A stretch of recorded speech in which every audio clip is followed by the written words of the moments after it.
ये कोरोना महामारी है।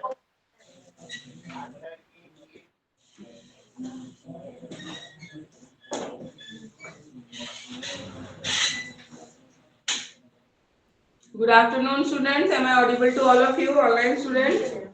Yes, ma'am. Good afternoon ma'am. Good afternoon. आज हम 4th यूनिट स्टार्ट करेंगे, ठीक है? Paper 1 unit 4।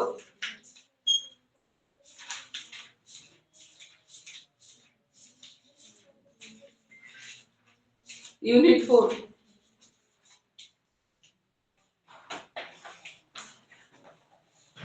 यूनिट 4 में आपका है curriculum design models. Unit 4 MD वाले में दूसरी हो गया क्या? आपके ना टॉपिक थोड़े से डिफरेंट है इससे एमडीयू से ऊपर मैंने तो ये नोटिस किया ज्यादातर ना मेरे को लास्ट में ना इंपॉर्टेंट क्वेश्चन ढूंढने पड़े हैं, उनके मैंने पूरे नोट्स बनाए हैं, जाकर उसमें एग्जाम में दिया है। नहीं, मैं कराऊंगी इसका, आपका अलग से है ना, तो अलग से देखते हैं कब क्लास लगती है केयूके की। थोड़ा सा जाने दो पीरियड, फिर आप केयूके का अलग से लगवाते हैं ना, तो उसमें करेंगे ये सब चीजें। ये मोस्टली बच्चे यही मैं ढूंढ रही थी ना, तो मेरे टॉपिक ही नहीं, इसमें बाकी जो हमने कराए हैं वो है आइडियोलॉजी फिलॉसफी वगैरह, और लास्ट यूनिट है ना तो बहुत कुछ अलग है केयूके का। तो केयूके का जब अलग से क्लास लेंगे, ठीक है, लेकिन कुछ चीजें आएगा मेरा जो हाँ, करिकुलम चेंज वगैरह आएगा उसमें। ये तो आप पढ़ाओगी एंड मॉडल नहीं है शायद उसमें, लास्ट में टाइम की तो आप पढ़ा दोगी, ये आएगी लास्ट वाली केयूके की पढ़ देना मुझे सिलेबस।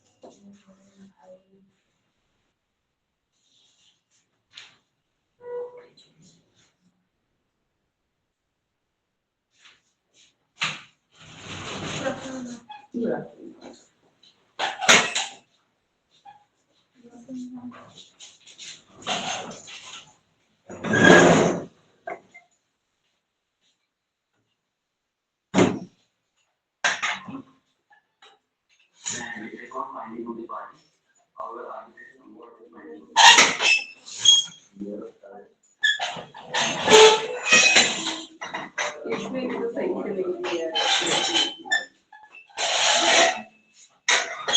एक बार देख लो फिर एक मिनट आराम से। Discipline and design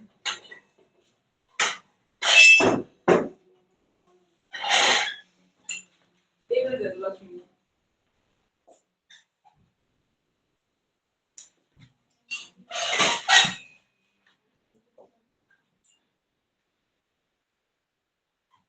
Gandhi Tagore ये सब जो हमने किया ना, ये सब सारा है आपका।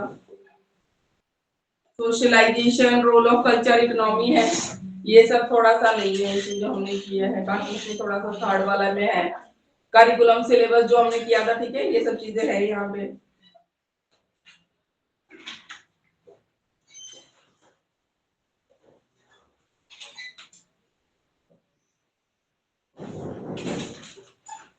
करिकुलम डिजाइन इसमें नहीं है, मॉडल्स नहीं है। तो आप अभी पढ़ाओगे वो नहीं है, ये वाला टॉपिक तो नहीं है आपका।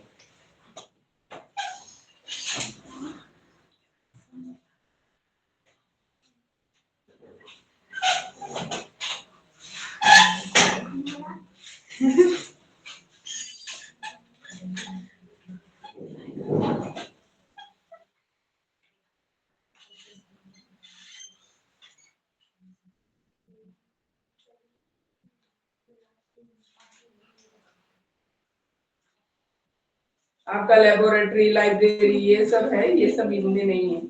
फील्ड सर्वे, ग्रुप डिस्कशन, मतलब जो आप अभी पढ़ाओगे वो नहीं आता ना। ये नहीं है। पर सेकंड पेपर है असेसमेंट फॉर लर्निंग। आज ये कल वो इंक्लूसिव वाला लेकर आए थे उस दिन। इसमें सिलेबस निकाल के रखो, फोन में भी आ जाएगा केयूके का ना। फिर जो कॉमन होगा पहले मैं वही पढ़ा दूंगी, फिर सेकंड पेपर का एक बार निकाल के रखो, ठीक है। देखो, करिकुलम डिजाइन जब हम करते हैं, करिकुलम बनाते हैं किसी भी सब्जेक्ट का, हमने बताया जैसे साइंस का हो गया, एसएसटी, हिंदी, इंग्लिश, किसी का भी जब बना रहे तो इसको बनाने के लिए हम कुछ मॉडल्स या डिजाइन फॉलो करते हैं, ठीक है। उसमें जो पहला है discipline centred design. Discipline centred design मतलब डिसिप्लिन या हम सब्जेक्ट एरिया के बारे में बात करते हैं। हमने पढ़ा था डिसिप्लिन वाला पेपर, याद है, ठीक है। उसमें हमने बोला था एरिया ऑफ स्टडी को हम डिसिप्लिन बोलते हैं। डिसिप्लिन किसको बोलते हैं हम, जब स्टडी, एरिया ऑफ स्टडी होता है। जैसे साइंस एक डिसिप्लिन है, साइंस के अंदर फिर अलग अलग सब्जेक्ट्स आते हैं। ऐसे आर्ट्स एक डिसिप्लिन ऑफ स्टडी है, एक एरिया ऑफ स्टडी है। कॉमर्स बोलेंगे तो बिल्कुल हटके ही जोन चला जाता है ना स्टडी का, ठीक है, उसको एक एक डिसिप्लिन हम बोलते हैं। या हम बड़े लेवल पे फिर और डिवाइड कर तो बायोलॉजिकल साइंस एक डिसिप्लिन ऑफ स्टडी है, एक लाइन ऑफ स्टडी है, उसमें हम प्लांट्स के बारे में, एनिमल्स के बारे में पढ़ेंगे। केमिस्ट्री बोलेंगे तो फिर वो अलग ही लाइन ऑफ स्टडी हो जाती है। तो डिसिप्लिन मतलब यहाँ पे आप समझो स्पेसिफिक वर्ड्स में सब्जेक्ट की बात कर रहे हैं, ठीक है। डिसिप्लिन मतलब किसकी बात कर रहे हैं? सब्जेक्ट की बात कर रहे हैं, ठीक है। डिसिप्लिन बोलेंगे तो किसकी बात कर रहे हैं? सब्जेक्ट की हम बात कर रहे हैं। तो डिसिप्लिन सेंटर्ड डिजाइन में हम क्या करते हैं, जब भी करिकुलम बनाते हैं उसमें मेन क्या चीज का ध्यान रखते हैं? सब्जेक्ट का ध्यान रखते हैं। सब्जेक्ट पे ध्यान होता है। जैसे एग्जांपल अगर हमने, ठीक है, साइंस का सिलेबस है, करिकुलम है, पूरा पूरा बना रहे हो तुम, एसएसटी है, हिंदी है, इंग्लिश है। अब एक बात बताओ, इंग्लिश का अगर तुम करिकुलम बना रहे हो, तुम्हें मैंने मेंबर बना दिया उस कमेटी का जो करिकुलम बनाते हैं, ठीक है। सबसे पहली चीज तुम किस चीज का ध्यान रखोगे? क्या डालोगे इंग्लिश के करिकुलम में? क्या क्या होना चाहिए आपके हिसाब से? इंग्लिश के करिकुलम में क्या क्या चीजें होनी चाहिए? अगर आपको बनाए मेंबर तो आपको क्या लगता है क्या चीजें उसमें होनी चाहिए? मतलब आपका बनाया हुआ करिकुलम, हाँ, बेसिक स्ट्रक्चर होना चाहिए इंग्लिश का, जो बेसिक्स सिखाते हैं वो स्टार्टिंग से ही करना चाहिए उसको। पहले बेस से मान लो क्लास 10th का, ठीक है, इंग्लिश का करिकुलम है, आपको बनाने के लिए दिया है, आप किन किन चीजों का ध्यान रखोगे? Grammar, very good. और मतलब कि शॉर्ट करके उसको पढ़ाने के लिए रीडिंग, राइटिंग स्किल्स, पैसेज वगैरह, ठीक है, लिसनिंग स्किल्स, स्पीकिंग स्किल्स पढ़े थे आप लोगों ने? सबके पास लैंग्वेज तो था ही। लैंग्वेज पढ़ोगे तो 4 स्किल डेवलप होना बहुत जरूरी है, ठीक है, रीडिंग, राइटिंग, लिसनिंग, स्पीकिंग, ठीक है, 4 स्किल्स। तो आप अपने करिकुलम, जब भी आप इंग्लिश का करिकुलम बनाओगे, आप सब्जेक्ट वाइज ध्यान रखोगे कि इंग्लिश पढ़ने के बाद बच्चे को इंग्लिश में रीडिंग करना, राइटिंग करना, स्पीकिंग करना, लिसनिंग, ठीक है, ये सारी क्वालिटीज उसमें या स्किल्स उसमें डेवलप होने चाहिए।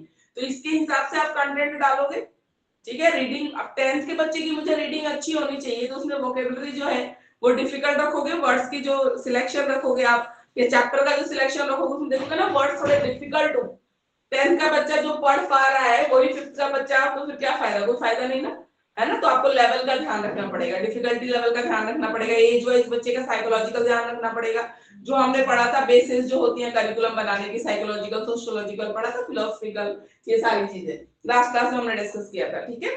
तो इंग्लिश का तो डिसिप्लिन सेंटर डिजाइन में ज्यादा फोकस हम किस पे रखते हैं? सब्जेक्ट पे फोकस रख के करिकुलम तैयार करते हैं, ठीक है। ज्यादातर फोकस सब्जेक्ट पे होता है कि रीडिंग स्किल के लिए मुझे ये चैप्टर इंक्लूड करना जरूरी है, इसमें डिफिकल्ट वर्ड्स है जो बच्चे को रीडिंग अच्छा कराएगी 10th क्लास के बच्चे के हिसाब से अगर हम बना रहे हैं, ठीक है। 5th क्लास के बच्चे के हिसाब से बना रहे हैं तो उस हिसाब से हम करेंगे। तो हमारा सारा फोकस किस पे होता है जब करिकुलम डिजाइन कर रहे हो? आपको सब्जेक्ट पे होता है। जैसे साइंस का सब्जेक्ट है, ठीक है, उसमें जितना ज्यादा से ज्यादा एक्टिविटी में मेंशन कर सकती हूँ, जितना ज्यादा से ज्यादा प्रैक्टिकल वर्क में दे सकती हूँ बुक में, ठीक है। करिकुलम जब डिजाइन कर रहे हैं ताकि बच्चा जितना भी सीख रहा है ना, मैक्सिमम चीजें करके सीख सके, लैब में एक्सपेरिमेंट करके सीख सके, ना तो छोटी छोटी एक्टिविटीज आप क्लासरूम में भी करा के उनको वो टॉपिक सिखा सको।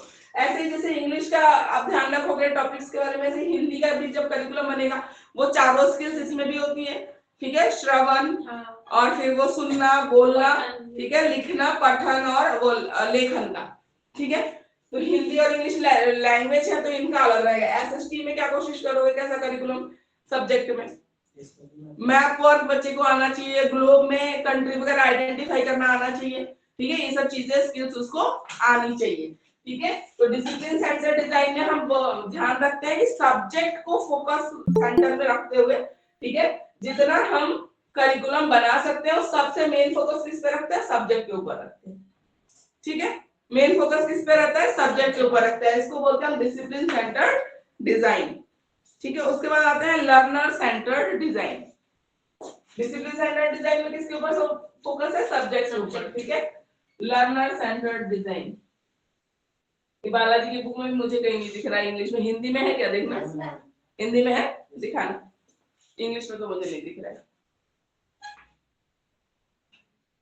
तो आपके हिसाब से भी फिर समझाते ही चलेगी।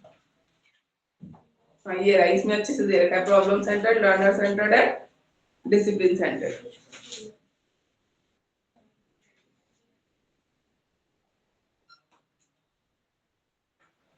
इसने तो 4 लाइन में खत्म कर दिया। देना ना देना उतना सा भी दे दिया बहुत है। नहीं इंग्लिश में तो है ही नहीं, इंग्लिश में तो सब दे ही नहीं रखा है।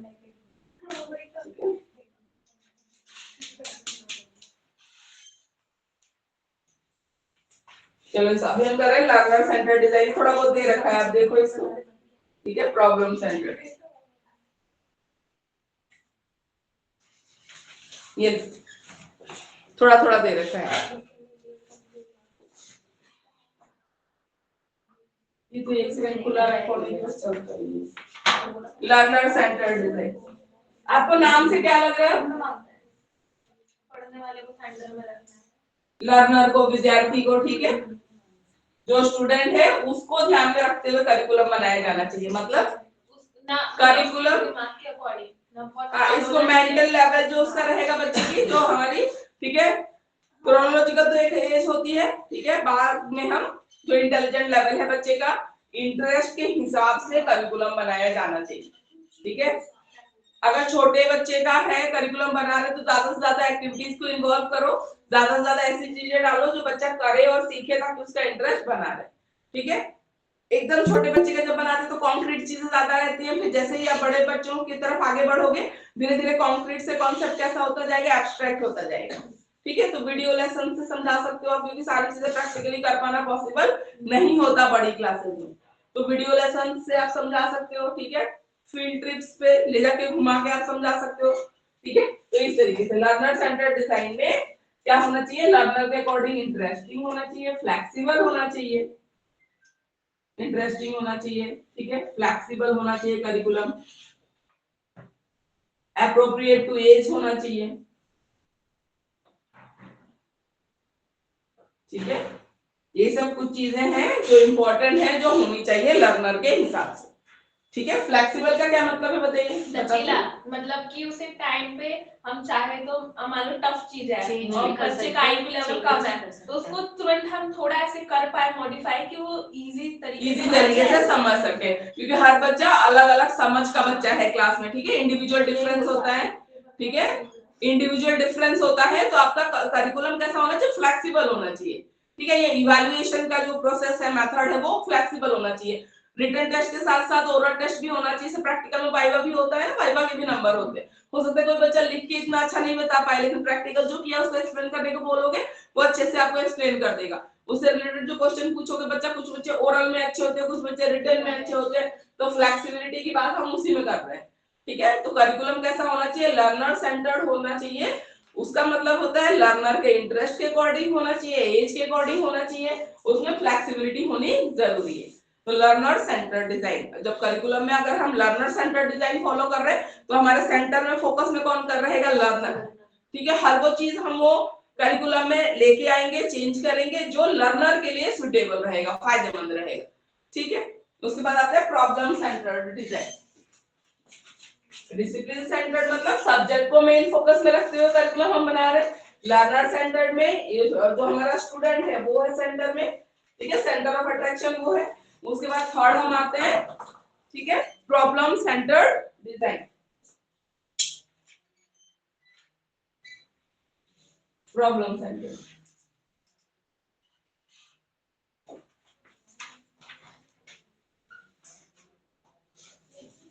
Problem centred design. Problem centred design में हम पर्टिकुलर एक टॉपिक को या प्रॉब्लम को सामने लेकर के और फिर करिकुलम चेंज करने की बात करते हैं, प्रॉब्लम सेंटर्ड डिजाइन, ठीक है। और इसमें क्या करते हैं हम, जब स्टूडेंट को कोई टॉपिक समझाने की कोशिश करते हैं ना, उसको हम डे टू डे लाइफ की प्रॉब्लम से रिलेट करके प्रॉब्लम की तरह बच्चों के सामने कोई टॉपिक रखते हैं। जैसे मैं बार बार बोलती हूँ एसिड रेन की वजह से ताजमहल का कलर फेड हो रहा है, ठीक है, तो आप एसिड रेन पढ़ाना है तो आप उसको आज की एक प्रॉब्लम की तरह बच्चों के सामने डालेंगे, मतलब करिकुलम में हम टॉपिक को ऐसे सेट करेंगे ताकि हम बच्चों के सामने जब कोई टॉपिक पढ़ाने जाए तो हम उसको एज ए प्रॉब्लम, कि आज हमारे एनवायरनमेंट में क्या प्रॉब्लम हो रही है, पोल्यूशन आप पढ़ा रहे हो तो डायरेक्ट लाइव एग्जांपल के साथ आप समझा सकते हो कि ऑडिबल करना पड़ता है ना। ग्राफ 3 ग्राफ 4 ये सब स्टेजेस हैं जो गवर्नमेंट ने बना रखी है पोल्यूशन लेवल को देखते हुए, जो एक्टिवेट होती है, जिसमें कुछ रेस्ट्रिक्शंस होते हैं जो हमारी पब्लिक को, कॉमन लोगों को हमें फॉलो करना पड़ता है, ठीक है। तो प्रॉब्लम सेंटर डिजाइन में कोई भी टॉपिक जो आपको भी पढ़ाना है वो एज ए प्रॉब्लम आप बच्चों के सामने पेश करते हो, ठीक है, तो प्रॉब्लम सेंटर्ड डिजाइन। लेकिन इसमें कुछ कमियां भी है, आप हर टॉपिक प्रॉब्लम से रिलेट करके नहीं पढ़ा सकते। कुछ तो आपको जनरली हम जैसे पढ़ाते हैं ना, जानने के लिए एक्सप्लेन करके, हमें कुछ टॉपिक्स तो हमें वैसे ही भी पढ़ाने पड़ेंगे। ठीक है, तो सारा टॉपिक ऐसे पढ़ाना पॉसिबल नहीं है, लेकिन हाँ कुछ ऐसे टॉपिक हैं जो बिल्कुल हम इस तरीके से प्रॉब्लम सेंटर्ड डिजाइन करिकुलम तैयार करके पढ़ा सकते हैं बच्चों को। जैसे मैंने बोला एसिड रेन वाला, ठीक है, तो मार्बल की ताजमहल का कलर क्यों फेड हो रहा है, ये प्रॉब्लम हम बच्चों के सामने रखेंगे, बच्चे उसका सॉल्यूशन ढूंढ के लाएंगे, रीजन फाइंड आउट करके लाएंगे, तो अल्टीमेटली वो एसिड रेन के बारे में जान पाएंगे। ठीक है, इसको बोलते हैं problem centred design. Discipline centred design बोले तो मेन हमारा सेंटर में रहेगा किस चीज का हम ज्यादा ध्यान रखेंगे, सब्जेक्ट का। लर्नर सेंटर्ड डिजाइन में लर्नर का ध्यान रखेंगे, स्टूडेंट का ध्यान रखेंगे, और प्रॉब्लम सेंटर्ड डिजाइन में प्रॉब्लम की तरह पेश करेंगे जो भी टॉपिक आपको पढ़ाना है, उसको हम बोलेंगे प्रॉब्लम सेंटर्ड डिजाइन। की वो प्रॉब्लम आज की डे टू डे लाइफ में भी आ रही है, एनवायरमेंटल इश्यूज भी है, ठीक है, उसी एनवायरमेंट में हमें रहना है आगे चल के, तो प्रॉब्लम सेंटर्ड डिजाइन। ये तीन तरीके के डिजाइन होते हैं जो हम करिकुलम बनाते हैं, तो इस चीज का हम ध्यान रखते हैं। उसके बाद है components required in curriculum development, ये तुम्हारा भी है, ये वाला टॉपिक है, ठीक है, अभी देखते हैं।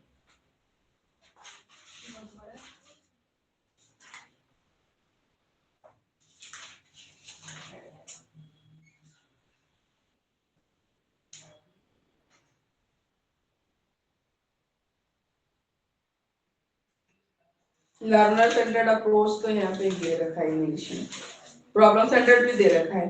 232 पे देखो इंग्लिश में ना बालाजी में दे रखा है, ठीक है, दो चीजें आपको मिल जाएंगी यहाँ पे, प्रॉब्लम सेंटर्ड अप्रोच दे रखा है और लर्नर सेंटर्ड अप्रोच दे रखा है।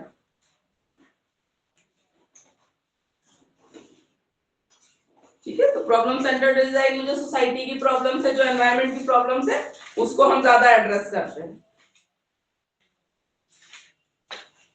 मैम हिंदी में पेज नंबर, हिंदी में जो दे रखा है कितना था पेज नंबर हिंदी में था ना, 227 पे है हिंदी में। मैम पेज नंबर 209 में भी तो अप्रोचेस हैं मैम, 4 अप्रोचेस अवेलेबल हैं, subject, broad, problem and learner centre approach. एक मिनट,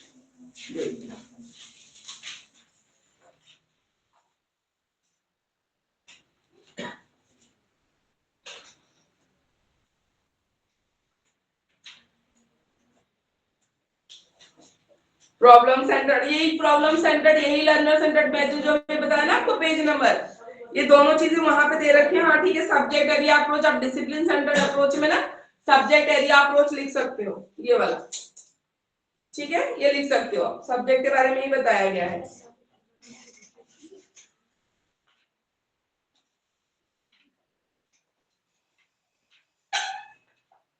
आप देना ये वाला केयूके वाला, उसमें शायद ये वाला टॉपिक है आपका दिया हुआ, सेम ही आ जाएगा, components required in curriculum development, उसका करिकुलम चेंज किया है। हाँ बोला निकाल लिया ना सेकंड वाला आपने, हाँ ठीक है। मेरा तो लास्ट में हमने जो सब्जेक्ट चूज किया ना, वो हेल्थ वाला चूज किया है, हेल्थ योगा एंड वो सबका ही है, हाँ है, पर वो होता है ना कि उसको चूज करने के लिए अलग हेल्थ वाला फर्स्ट ईयर में हो चुका ना एमडी वालों का, नहीं वाला इसमें ही है। पता नहीं, कुछ पेपर्स ना ऐसे चलते हैं, एग्जैक्ट नाम याद नहीं रहता, हमारे कुछ पेपर्स कम होते हैं वो सेकंड ईयर में होते हैं, इनके फर्स्ट ईयर में ही हो चुके होते हैं, ऐसा रहता है कुछ पेपर का। अभी तो हमारे साथ हो जाएगा, हमारे तो फर्स्ट ईयर में 5 थे, अभी भी 4, हमें उस टाइम 4 देना चाहिए था। ठीक है, जिसका हो जाएगा उसका कम कम रहेगा ना, सही है।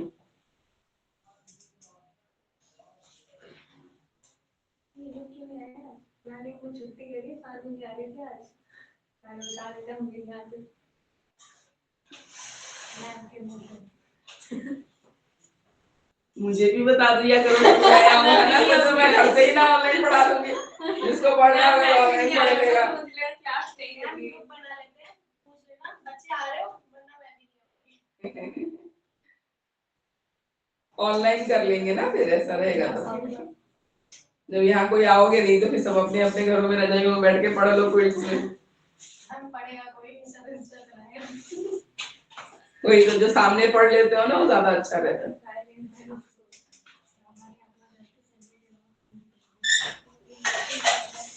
नहीं है आपका, ये वाला नहीं है, ठीक है। ये जो मैम ने पीडीएफ भेजा था उसमें ये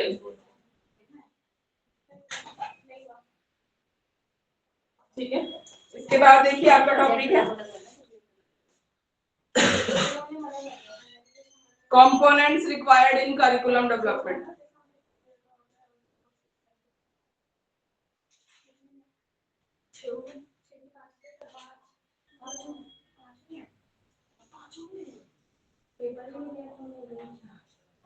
Components required in curriculum development.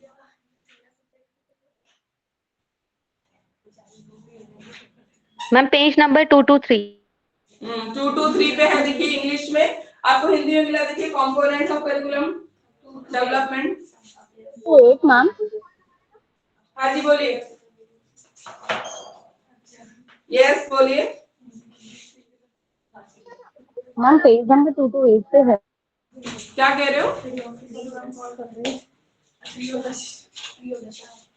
Components of curriculum development है या कंपोनेंट्स ऑफ करिकुलम डिजाइन, एक ही बात है। कंपोनेंट्स ऑफ, हिंदी वाले बच्चों मिला आपको? कंपोनेंट्स ऑफ करिकुलम डिजाइन या करिकुलम डेवलपमेंट, एक ही बात है। यस मैम, हिंदी में पेज नंबर 228।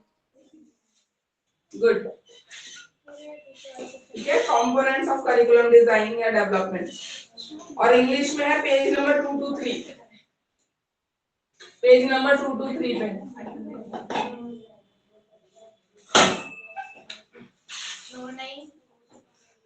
करिकुलम जब डिजाइन किया जाता है या डेवलप किया जाता है, लिसन देखिए, जब करिकुलम बनाया जाता है तो उसके कुछ कंपोनेंट्स होते हैं, पार्ट्स होते हैं, कह लो स्टेप्स कह लो, ठीक है, जिनको हम फॉलो करते हैं। जब करिकुलम बनाते हैं तो कुछ स्टेप्स होते हैं, पार्ट्स होते हैं, जिसको हम फॉलो करके बनाते हैं।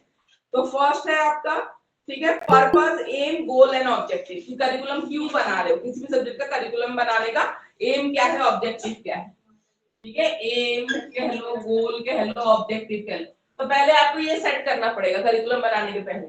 जैसे मैंने बोला इंग्लिश पढ़ा रहे हैं, क्यों पढ़ा रहे हैं, ठीक है, क्यों पढ़ा रहे हैं, क्योंकि वो चारों स्किल्स डेवलप करना जरूरी है। हिंदी पढ़ा रहे हैं, क्यों पढ़ा रहे हैं, साइंस पढ़ा रहे हैं, क्यों पढ़ा रहे हैं, ताकि इंसान में, ठीक है, साइंटिफिक थिंकिंग डेवलप हो। हम बिना, साइंस क्या सिखाता है, जब तक आपको प्रूफ करके ना दिखाया जाए आप मत मानो किसी की बात को, साइंस ये सिखाता है, ठीक है। तो हमारे अंदर scientific temperament, scientific thinking develop हो, कि कोई कुछ भी बोले हम उसकी बातों से इन्फ्लुएंस ना हो, ठीक है, जब तक उसका कोई प्रूफ ना हो, जब तक बात को सच ना हो, मानने की जरूरत नहीं है, क्योंकि बहुत सारी दुनिया है बहुत गलत कुछ सिखाने को बैठी है ना। तो जो चीज प्रूफ ना हो, हर एक की बात को आंख बंद करके नहीं मानना है।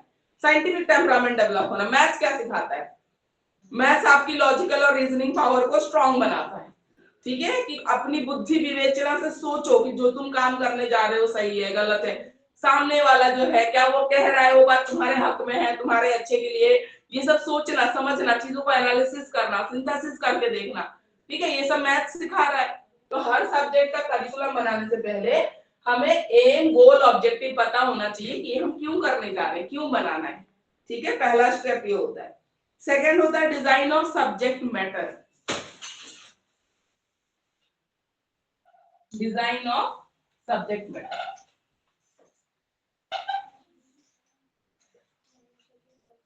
जैसे मैंने बोला 9th का सिलेबस है और 6th क्लास का सिलेबस है, सब्जेक्ट मैटर में डिफरेंस रहेगा।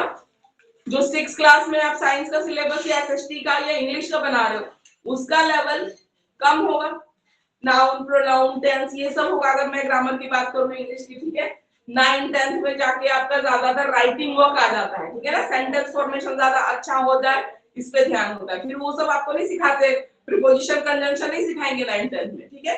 तो सब्जेक्ट मैटर आपको कौन कौन से टॉपिक लेने हैं पढ़ाने के लिए वो डिसाइड करना पड़ेगा। 8th क्लास के साइंस का सिलेबस है, उसमें सेल चैप्टर आ जाता है, सोलर सिस्टम, तो क्या क्या पढ़ाना है पहले आप वो डिसाइड करो, ठीक है, क्या क्या आपको टॉपिक लेना है, और फिर आगे लिंक भी करना है। जो 6 में आपने पढ़ाया है उसका आगे की थोड़ी और डेप्थ में आपको पढ़ाया जाएगा 7th में। टॉपिक्स तो वही चलते रहते हैं, सोलर सिस्टम आप 3rd में भी पढ़ते हो, सोलर सिस्टम आप 8th में भी पढ़ते हो, ठीक है। सेल के बारे में थोड़ा बहुत इंट्रोडक्शन आपका पहले से ही शुरू हो जाता है, 6 में थोड़ा बहुत बता ही देते हैं सेल का, फिर 8th में भी पढ़ रहे हो, फिर 9th में भी पढ़ रहे हो, इतने डिटेल में सेल चैप्टर पढ़ते हैं साइंस में, ठीक है। तो इस तरीके से एटम्स वगैरह के बारे में 8 में भी आपको इंट्रो दे देते हैं, metallurgy, metal non metal chapter 8 में भी है, मेटल नॉन मेटल बोर्ड में भी आ रहा है, 10th में भी है। तो आपको सब्जेक्ट मैटर डिसाइड करना पड़ेगा कि कौन सी क्लास का आप करिकुलम बना रहे हो, किस सब्जेक्ट का, तो उसमें क्या क्या टॉपिक आपको डालने हैं, ठीक है। सेकंड में आप क्या डिसाइड करोगे, आपको टॉपिक क्या क्या डालना है, ठीक है, सब्जेक्ट मैटर आपको डिसाइड करना है। थर्ड में आता है implementation of the learning experience, implementation of learning experience. Excuse me ma'am, हाँ जी बोलिए। मैम आपको फर्स्ट पॉइंट क्लियर करेंगे ये एम गोल्स वाले ऑब्जेक्टिव। क्या कह रहे हो? मैम ये जो फर्स्ट पॉइंट है एम गोल्स वाले आप क्लियर कर देंगे प्लीज। ठीक है, ठीक है, लर्निंग एक्सपीरियंस।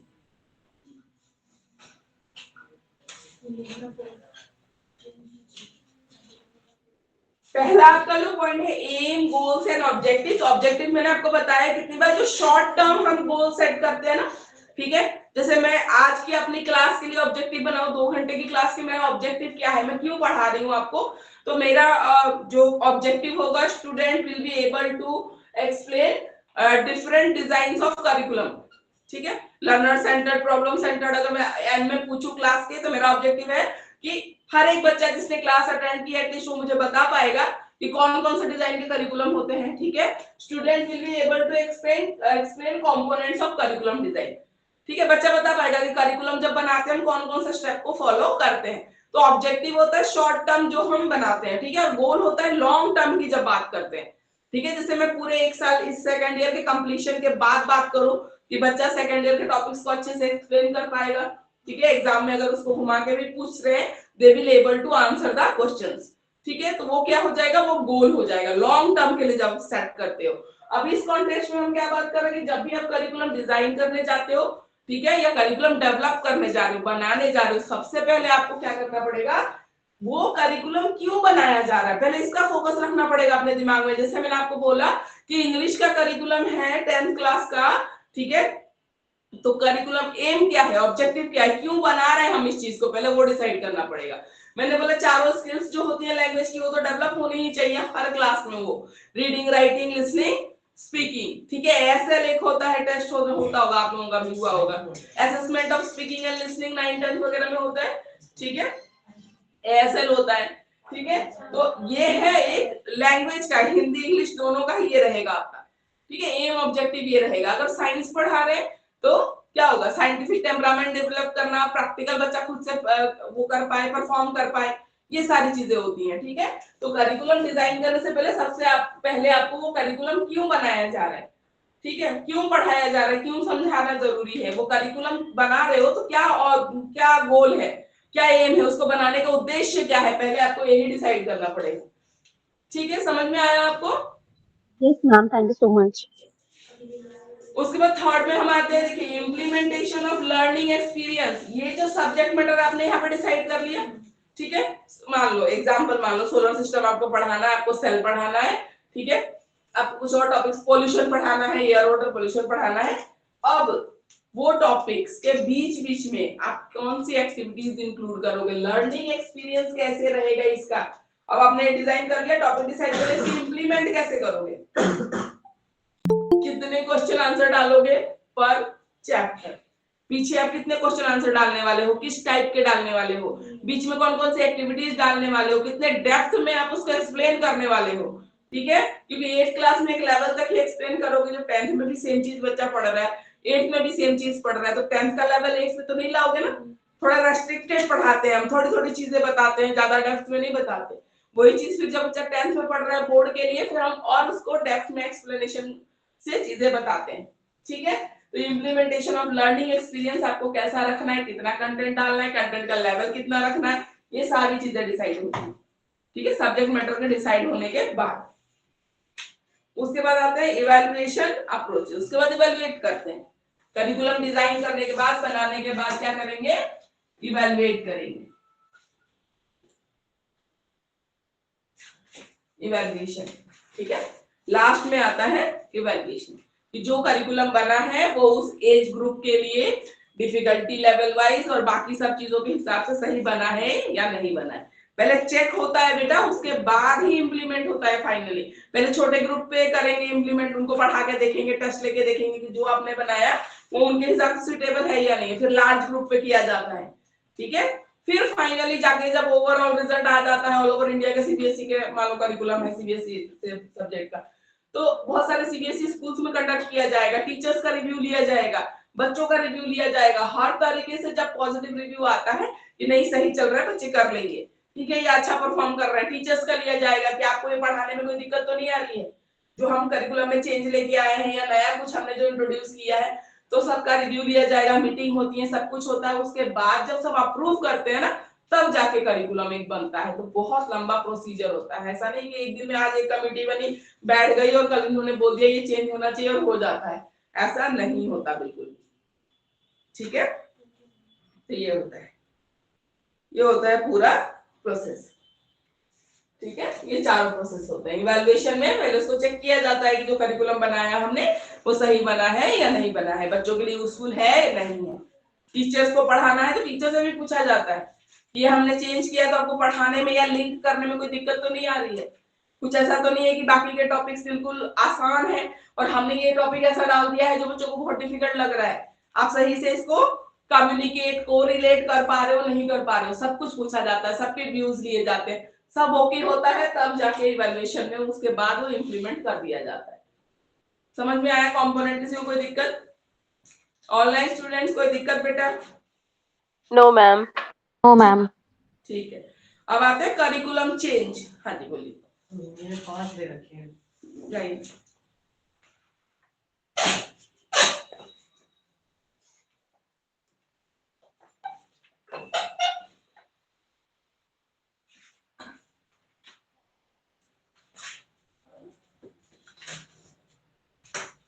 शैक्षिक आवश्यकताओं का निर्माण करना, एक्चुअल में ये नीड में ही आ जाता है, जरूरत क्या है, मतलब करिकुलम बना रहे हो तो ये आवश्यकताओं का निर्माण करना, क्योंकि क्या नीड है, मतलब क्यों बनाना है करिकुलम, उसी में इंक्लूड हो जाएगा, ठीक है। टॉपिक तो वैसे हो गया है, बाकी इसमें अलग से दे रखा है पॉइंट, चीज वही है।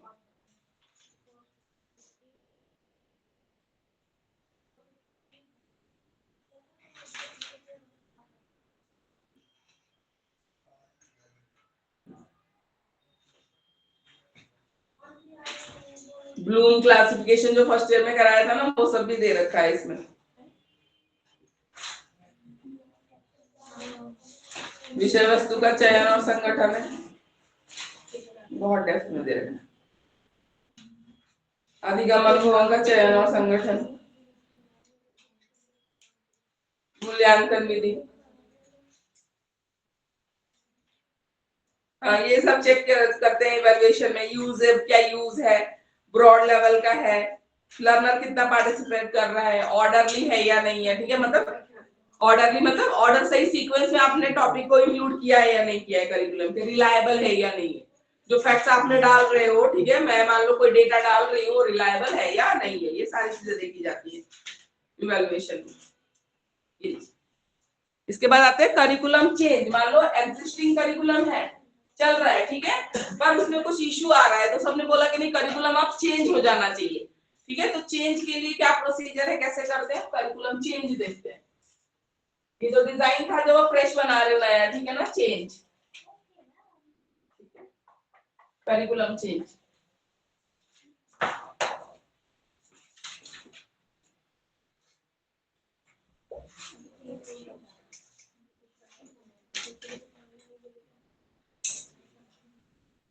करिकुलम चेंज के क्या स्टेप्स होते हैं, कैसे होते हैं, ये देखिए। करिकुलम चेंज का मतलब क्या है, नीड क्या है, जरूरत क्यों पड़ती है चेंज करने की, and factors affecting curriculum change, और कौन से फैक्टर्स हैं जो करिकुलम चेंज को इफेक्ट करते हैं। करिकुलम चेंज यहाँ पे 228 पे दे रखा है।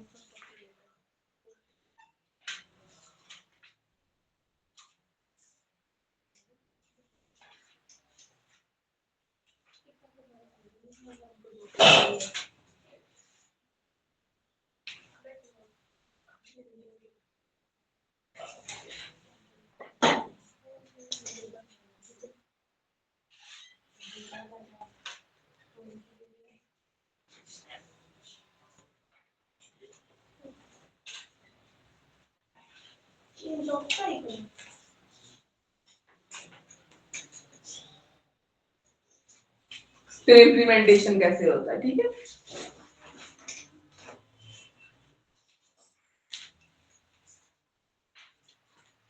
अब कौन कौन से एरिया है, ठीक है, मतलब कौन कौन से सेगमेंट्स हैं जहां पे करिकुलम चेंज आता है, कहाँ कहाँ से आता है, ठीक है। तो सेगमेंट्स में आएगा, एक तो स्टूडेंट से रिलेटेड अगर कोई इशू आ रहा है ना करिकुलम में तो हम उसको एड्रेस करेंगे, चेंज करने की कोशिश। तो ये करिकुलम चेंज का जो टॉपिक आता है वो कहाँ कहाँ से आता है, ठीक है। पहला आता है स्टूडेंट से, ठीक है। स्टूडेंट से मान लो कोई ऐसा टॉपिक है, कुछ ऐसी चीजें हैं जो स्टूडेंट के लिए अब आउटडेटेड हो गई हैं या आपको लगता है अपग्रेड होने की जरूरत है, ठीक है। तो स्टूडेंट से रिलेटेड हो सकता है, पेरेंट्स, पेरेंट्स से रिलेटेड, पैरेंटल इनपुट भी होता है करिकुलम चेंज में। कैसे आप बताइए, एक एग्जांपल कोई बताना चाहेगा, पेरेंट्स कैसे इन्वॉल्व कर रहे हैं करिकुलम चेंज में। मान लो जो टीचर पढ़ा रहे हैं मेरे बच्चे को समझ ही नहीं आया तो स्कूल भेजने का क्या फायदा। पेरेंट्स आके बोलेंगे ना कि आप सही से पढ़ाओ उसको, तो पेरेंटिंग स्टाइल का क्वेश्चन वापस किया है, उससे रिलेटेड है। पेरेंटिंग स्टाइल में होनी चाहिए, पेरेंट्स का बच्चों के इन्वॉल्वमेंट होना चाहिए, मतलब ऐसा हो कि देखो, लाइक टाइम टू टाइम जितना टाइम टीचर बिता रहा है उससे कहीं ज्यादा टाइम पेरेंट्स अपने बच्चे के साथ बिता रहा है, ठीक है। तो करिकुलम में कुछ ऐसी चीजें हैं जो इनको लगता है नहीं ये अप्रोप्रिएट नहीं है इस क्लास के लिए, ठीक है, या बहुत ही मतलब कम है, लेवल के हिसाब से बहुत कम है, अरे मम्मी ये तो छोटे बच्चे करते हैं, फिर मेरा बच्चा भी यही कर रहा है, क्या फायदा है, ठीक है। तो कहीं ना कहीं से करिकुलम चेंज के लिए एक इनपुट है वो पेरेंट भी दे सकता है, पेरेंट एक फैक्टर हो सकता है इस चीज में, करिकुलम चेंज में, या उनको कुछ चीज लगती है कि नहीं ये चीज हमें इंक्लूड करनी चाहिए, अगर एक से ज्यादा पेरेंट आके बोलते हैं एक चीज को, ठीक है, तो उसको ध्यान देना पड़ेगा, सुनना पड़ेगा। तो पेरेंट्स, उसके बाद आते हैं एजुकेटर्स, ऑब्वियसली टीचर्स, ठीक है। टीचर्स बहुत मैटर करते हैं कि जो भी करिकुलम बना के दिया जाता है उसको क्लास में ट्रांजैक्ट करने की रिस्पांसिबिलिटी टीचर या एजुकेटर की ही होती है, एजुकेटर्स। और टीचर्स का तो बहुत रोल होता है, पहले सीसी चलता था ना, continuous and comprehensive evaluation. Teachers ने ही कंप्लेन किया, टीचर पे इतना बर्डन हो गया था, दिन रात टीचर एक्टिविटी और फाइलों में ही लगा रहता था, पढ़ाई होती ही नहीं थी। तो सबने मिलके बोला तो उसको डिस्कार्ड कर दिया गया, हटा दिया गया, सीसी को विड्रॉ कर लिया गया, ठीक है। तो एजुकेटर तो बहुत इंपॉर्टेंट रोल प्ले करता है, ठीक है। उसके बाद आता है रिसर्चर्स, एजुकेशन के फील्ड में रिसर्च चल रहा है, ठीक है, रिसर्चर्स। तो इनको लगता है कि नहीं ये नया मेथड आया है बच्चों की साइकोलॉजी के लिए, ठीक है, उनके ग्रोथ के लिए, डेवलपमेंट के लिए, अगर इस मेथड से कराया जाए तो बच्चे ज्यादा सुटेबल रहेंगे, कंफर्टेबल रहेंगे, सीखने के लिए अच्छे से सीख पाएंगे, ठीक है। तो एजुकेशनल फील्ड में जो नई नई रिसर्च आती है ना वहां से भी इनपुट आता है करिकुलम चेंज के लिए, ठीक है। रिसर्च आया, कुछ नई फाइंडिंग्स निकल के आई, तो वो चाहते हैं कि एजुकेशन में आप करिकुलम में थोड़ा चेंज लाओ, इस मेथड को, इस चीज को उसमें इंक्लूड करो ताकि अच्छे से बच्चे सीख सके, ठीक है। कम्युनिटी मेंबर्स, ठीक है, कम्युनिटी सोसाइटी में जो है, ठीक है, कम्युनिटी में से कोई भी अंकल आंटी जो है तो होते हैं ना, वो भी बोलते हैं ना कि आजकल के बच्चों में तो मैनर्स ही नहीं है, क्या सिखा रहे हैं, वैल्यू एजुकेशन होना चाहिए, बोलता है ना हर कोई, चलते फिरते ये बात तो बोल लीजिएगा, ठीक है, कि आजकल की एजुकेशन में वैल्यूज नहीं है, बड़ों की रेस्पेक्ट नहीं है, बच्चों को बात करने की तमीज नहीं है, बोलते हैं ना, हर कोई बोलता है। तो ऐसा है भी ना, हाँ है, बिल्कुल है, बिल्कुल है। समटाइम्स सामने का टोन देखकर ही रिस्पांस भी आता है, समझ रहे हो। जैसे मान लो कि मैं बहुत तरीके से बात करूं बट आप मेरे से नहीं कर रहे, तो मैं भी समटाइम्स ऐसा होता है वही चीज आपको भी लगती है। मैं ये तो कह ही नहीं रही बेटा कि आज की जनरेशन हर चीज में गलत है, हम कह ही नहीं रहे, लेकिन ठीक है, तो कहीं ना कहीं आपको ना, मैं ये तो कहना चाहती हूँ ना, सामने से जो ये कहेंगे तमीज नहीं है, पेरेंट्स ने क्या सिखाया है, स्कूल ने क्या सिखाया है, तब भी वो लोग यही बोलते हैं। मैम लाइक अगर कोई गर्ल्स स्मोकिंग कर रही हो और अगर कोई बड़े बोलते हैं चल ना आगे बैठ, मेरे को सिखा रहा है, ऐसे बोलते हैं बड़ों को। हाँ हाँ हाँ हाँ, तो ऐसा नहीं है हर चीज में, बड़े देखो, बड़े तो हैं ही, अगर वो बोल भी रहे ना तो यहाँ पे पोलाइटनेस और ये सब चीज भी तो हमारे अंदर होनी चाहिए कि कोई बात नहीं, लीव वाली बात, इतना लड़ने झगड़ने, हर टाइम आंसर देना, हर टाइम लड़ना झगड़ना जरूरी थोड़ी है। अब बड़े हैं, लीव इट, ये कूल वाला एटीट्यूड भी तो आप रख सकते हो ना, नई जनरेशन हो तो बोलते हो ना हर चीज के लिए ध्यान दो, भाड़ में जाओ, छोड़ दो, तो वो चीज के लिए इतना क्यों अकड़ जाते हो कि नहीं मुझे कैसे बोल दिया, लीव इट, छोड़ दो, है ना। तो वो कूल वाला एटीट्यूड हम यहाँ भी तो दिखा सकते हैं कि be like a cool guy, उसको छोड़ दो, लीव इट, बोलने दो, इनका तो काम है बोलना, छोड़ो, बोलो अपना, चलते रहो नमस्ते करके, हाँ नमस्ते करो चलते बनो, तो वो चीज है, ठीक है। तो कम्युनिटी मेंबर्स भी एक फैक्टर होते हैं। और मैम पता है कहीं ऐसे होते हैं, नमस्ते करते हो खुश हो जाएंगे, कितने संस्कारी बच्चे हैं। हाँ तो ठीक है, क्या करना है तुमको, कम्युनिटी मेंबर,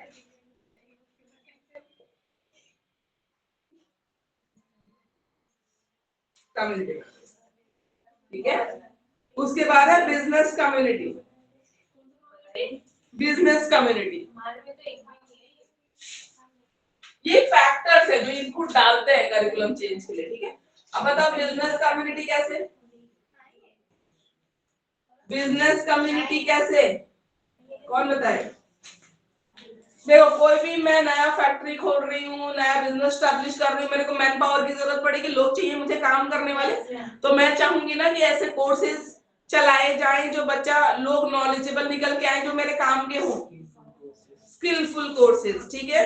कि मैं जो बिजनेस खोल रही हूँ ना, मुझे पता चला मार्केट में ऐसे तो दिन के 10 लोग भी नहीं है जिनको ये काम आता है, आपने नया कोई काम इम्प्लीमेंट किया, ठीक है, नई चीज है बिल्कुल, अब किसी ने पढ़ा ही नहीं, वो कोर्स कहीं है ही नहीं, तो तुम्हारे पास, तुमको ऐसे लोग नहीं मिल रहे जो तुम्हारा काम करके दे सके, तो तुम भी कहीं ना कहीं कोशिश करोगे, बोलोगे, आवाज उठाओगे 4 लोगों की, ये कोर्स इंक्लूड करो भाई, इसमें तो काम करने वाले लोग ही नहीं है, इसकी डिमांड है पर सप्लाई नहीं है, लोग ही नहीं मिल रहे, मैन पावर नहीं है तुम्हारे पास काम करने के लिए, तो ये भी कहीं ना कहीं करिकुलम को चेंज करके एक डायरेक्शन देते हैं कि इन वोकेशनल कोर्सेज को आप इंक्लूड करो, ठीक है, इसमें जॉब के चांसेस ज्यादा है।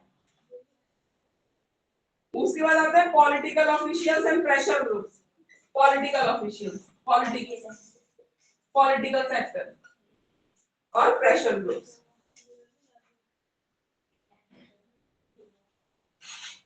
Pressure groups. अब बताओ पॉलिटिक्स कैसे इन्फ्लुएंस करेगा, क्यों, मोदी गवर्नमेंट आई तो इन्होंने मुगल हिस्ट्री उड़ा दी ना, अच्छा कर उड़ा दी, पॉलिटिकल आइडियोलॉजी, ठीक है, आइडियोलॉजी का समझ है, हर जो गवर्नमेंट आएगी सरकार में आती है, सबकी अपनी आइडियोलॉजी होती है, किसी को लगता है ये चीज सिखाना चाहिए, किसी को लगता है ये चीज नहीं सिखानी चाहिए, रोड्स के नाम इतने सालों से पड़े हुए थे, इन्होंने सब चीज का नाम ही बदल दिया, स्टेट का नाम, रोड का नाम, सबका नाम बदल दिया, तो अपनी अपनी आइडियोलॉजी है, तो जो पॉलिटिकल ग्रुप पार्टी पावर में रहेगी वो अपने आइडियोलॉजी के हिसाब से चेंज करती है, और कहीं ना कहीं वो चेंज हमें करिकुलम में भी देखने को मिलता है, ठीक है। ये पढ़ाया जाना चाहिए, ऐसे पढ़ाया जाना चाहिए, हमारे संतों के बारे में आजकल बहुत डिटेल में आपको पढ़ने को मिल जाएगा, साधु संतों के बारे में, ठीक है, तो ये सब भी है चैप्टर्स में, टॉपिक्स में, हमारे रिलीजन के बारे में, हिस्ट्री के बारे में, जो कि बहुत चीजें अच्छी भी है, जो बच्चों को नहीं पता थी, है ना, तो वो चीजें अच्छी भी है। प्रेशर ग्रुप्स क्या होते हैं, प्रेशर ग्रुप्स, प्रेशर ग्रुप क्या होता है, मान लो एनवायरमेंटल इश्यूज को लेके मेरी एरिया में कोई फैक्ट्री है जिसकी वजह से पोल्यूशन ज्यादा हो रहा है, ठीक है, तो मैंने आवाज उठाई, मेरे साथ और लोग जुड़ते चले गए, और हमने गवर्नमेंट पे प्रेशर डाला कि नहीं ये फैक्ट्री बंद होनी चाहिए या रिलोकेट होनी चाहिए, आउटसाइड द सिटी जानी चाहिए, तो प्रेशर ग्रुप, हम कहीं ना कहीं ये जो भीड़ इकट्ठी होती है एक पर्टिकुलर मुद्दे को लेके, ठीक है, that is called pressure group, ठीक है, वो प्रेशर ग्रुप होता है जो गवर्नमेंट पे किसी अपने रूल को चेंज करने के लिए हम प्रेशर डाल सकते हैं, जब भीड़ आती है, जब बहुत लोग एक साथ आते हैं एक पर्टिकुलर टॉपिक के ऊपर, तो सरकार को भी सुननी पड़ जाती है, तो प्रेशर ग्रुप, ठीक है, इसी को बोलते हैं प्रेशर ग्रुप। तो करिकुलम में भी अगर कुछ चेंज लेके आना है, मेजर चेंजेस की नहीं, ये आपको करवाना पड़ेगा, स्कूल में हर एक बच्चे को, मतलब खाली पढ़ाइए मत, उसके बिहेवियर में ये तक होना चाहिए कि प्लास्टिक बैग्स का यूज नहीं करना है, तो उसके जब बिहेवियर अंदर से वो चीज आएगी ना, वही चल के आगे का सिटीजन बनेगा, तो उसे समझाना नहीं पड़ेगा, ठीक है, वो अपने आप अवेयर रहेगा कि मुझे ये चीज नहीं करनी, अगर मैं करूंगा तो मुझे ही प्रॉब्लम फेस करनी पड़ रही है, अभी फेस करनी पड़ रही है, इतना पॉल्यूशन और ये सब चीजें फेस करनी पड़ रही है, ठीक है, तो ये प्रेशर, तो ये कुछ फैक्टर्स हैं जो कंट्रीब्यूट करते हैं करिकुलम चेंज के लिए, ठीक है। अब करिकुलम बनाने के बाद इम्प्लीमेंटेशन कैसे होता है, मतलब चेंज करिकुलम, हमें लगा ना कि करिकुलम में मुगल हिस्ट्री नहीं पढ़ाई जानी चाहिए, ये पोर्शन है इसको डिलीट करना चाहिए, तो डिलीट हो गया, करिकुलम में चेंज हो गया, ठीक है, एग्जांपल चेंज हो गया, चेंज होने के बाद क्या, मैंने बोला ना इवैल्यूएशन प्रोसेस होता है, ऐसे ही नहीं आप इंप्लीमेंट कर सकते हो किसी भी चीज को, तो पहले तो करिकुलम बनाया जाता है, चेंज करके जो आप नया ऐड करना चाहते हो चेंज हो गया, उसके बाद रेलिवेंट सेगमेंट ऑफ सोसाइटी तक पहुंचाया जाता है, मतलब जिस क्लास के लिए, जिस बोर्ड के लिए आपने चेंज किया है, पहले तो वहां तक जाएगा, ठीक है, उसके बाद teacher training activities are executive. अब इस पर्टिकुलर चेंज को कैसे क्लास में एग्जीक्यूट करना है, इसके लिए टीचर की ट्रेनिंग होगी। पहले टीचर को सिखाया जाएगा कि आपको कैसे पढ़ाना है, कैसे रिलेट करना है चीज को, ठीक है। Preparation of text book and other support material, जो चीज करिकुलम में चेंज आई है वो डेटा वो फैक्ट आपको टेक्स्ट बुक में भी चेंज करना पड़ेगा। जब प्लूटो हमारे सोलर सिस्टम से बाहर चला गया था तो हर टेक्स्ट बुक में चेंज करना पड़ा था, डेटा अपडेट करना पड़ा था, ठीक है। तो जो भी चेंज ला रहे हो आप उसको कहीं ना कहीं आपको टेक्स्ट बुक में भी अपडेट करना पड़ेगा। Monitoring mechanism to facilitate review and revision of the curriculum, ठीक है। मैंने बोला था एक छोटा ग्रुप होगा उस पे इंप्लीमेंट किया जाएगा, फिर बड़े ग्रुप पे इंप्लीमेंट किया जाएगा, रिव्यू लिए जाएंगे टीचर्स के स्टूडेंट्स के, उसके बाद उसको एग्जीक्यूट किया जाता है, ठीक है। Text book study material classroom teaching, ठीक है। Provision of threshold facilities in the institution, ठीक है। तो ये सारी चीजें होती हैं करिकुलम चेंज में। कौन कौन से फैक्टर्स इन्फ्लुएंस करते हैं, फिर बनता है, चेंज होता है, फिर कैसे टारगेट ग्रुप तक पहुंचता है, छोटे ग्रुप फिर बड़े ग्रुप लार्ज ग्रुप, ठीक है। फिर होते होते और फिर रिव्यू वगैरह होती है, मीटिंग होती है सबके साथ, टीचर लर्नर सबके साथ, जो जो भी इन्वॉल्व होंगे, स्कूल के प्रिंसिपल होंगे, इन सबके साथ होने के बाद फाइनली जाके वो करिकुलम में चेंज आता है, ठीक है। तो यहाँ पे आपका कंप्लीट है, लेकिन केयूके का बहुत सारा सिलेबस अलग है तो आपके लिए हम अलग से क्लास कंडक्ट करेंगे, ठीक है। उसमें जो टॉपिक्स रह गए हैं उसको हम अलग से करेंगे। अभी सेकंड पेपर है असेसमेंट फॉर लर्निंग, उसका जो कॉमन टॉपिक होगा, अभी एमडीयू वाले भी सुन लीजिए, आप लोगों का सीक्वेंस में हो सकता है ना चले, क्योंकि केयूके और एमडीयू का जो कॉमन टॉपिक होगा ना पहले मैं वही कराऊंगी जो दोनों में है, ठीक है। तो फर्स्ट पेपर आपका यहाँ पे कंप्लीट होता है, फर्स्ट पेपर आपका यहाँ पे कंप्लीट होता है, ठीक है। और सेकंड पेपर है असेसमेंट फॉर लर्निंग, ठीक है। वो निकाल दिया है ना अपना सिलेबस, ठीक है। देखते हैं जो बुक लाने के लिए खत्म ही होने वाला था, एक ही यूनिट का लाना था ना, एक घंटे है अभी। बताना चाहिए था ना। अभी मैं यही बोल रही हूँ, मैम ने बोला था कि खाना लाने के लिए। थोड़ा सा ही टॉपिक था, ठीक है। ले आया करो अपने आप ही, देखो जब कम टॉपिक बच रहा हो तो ले आया करो। सेकंड असेसमेंट फॉर लर्निंग, कुछ बात नहीं, कुछ कॉमन जो कुछ टॉपिक्स है ना पहले उसको डिस्कस करते हैं, जो चल जाए बिना बुक के भी। मैम यहाँ पे तो रखी होंगी, इधर यहाँ पे होंगी, यहाँ पे। आप हर डेस्क पे एक एक भी रखवा दो। देखना पड़ेगा। Assessment for learning, paper 2 assessment for learning.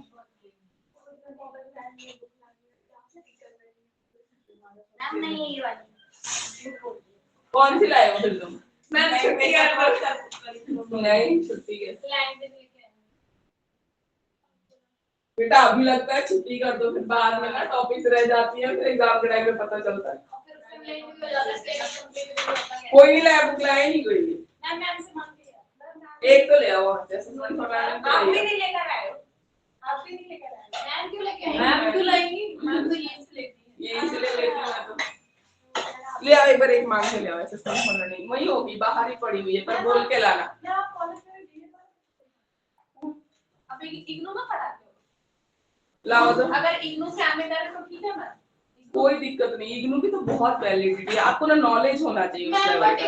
IGNOU ना बहुत जल्दी फेल करते हैं, अपसेंट लगा देते हैं, इग्नू के एरर बहुत लगा अच्छा देते है। हैं। मैं इग्नू इग्नू से से कर रही हूँ, बहुत एमबी महंगा नहीं है इग्नू का। पर इग्नू का ना वैलिडिटी है, अगर आप बाहर भी कहीं भी जाओगे इंटरनेशनल भी है तो कोई आपके रिकॉग्निशन और डिग्री की वैलिडिटी पे कहीं सवाल नहीं उठता है इग्नू का, ये समझ लो। और 4 घंटे रहते हैं और इतना दिया नहीं बहुत अच्छा है, आपके कम पैसे में जो वो नॉलेज जो पढ़ने वाला बच्चा है ना उसका स्टडी मटेरियल देखना कितना टॉप क्लास का होता है, बहुत अच्छा स्टडी मटेरियल है। मैम सारी बुक देखो और 4 बुक नहीं ग्रेजुएशन की पहले मतलब 6 साल हो गए आज तक और अभी तक पता हो रहा असाइनमेंट के मार्क्स नहीं नहीं कुछ इशू है तो उसके ऑफिस में जाओ, हो जाता है काम के बाद में। वहां के पता टीचर्स ऐसे हैं तो जाओ तो कहते हैं हो जाएगा बेटा, टाइम आने पर हो जाएगा जॉब, बस। Thank you. एक बार आप देना, आपने सिलेबस निकाल रखा है। Assessment for learning second,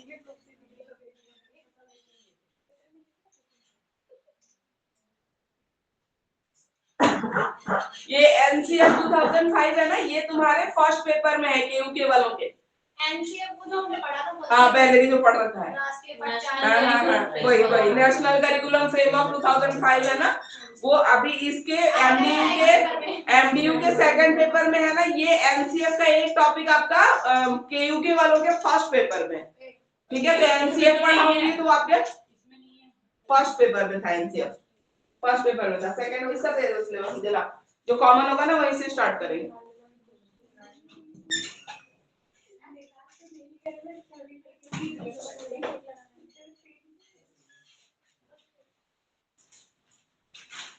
concept of assessment and evaluation, ठीक है, इनका भी है, ठीक है। Objective of assessment for placement, feedback, formative, summative, prognostic, diagnostic, norm reference, criterion reference, quantitative, qualitative.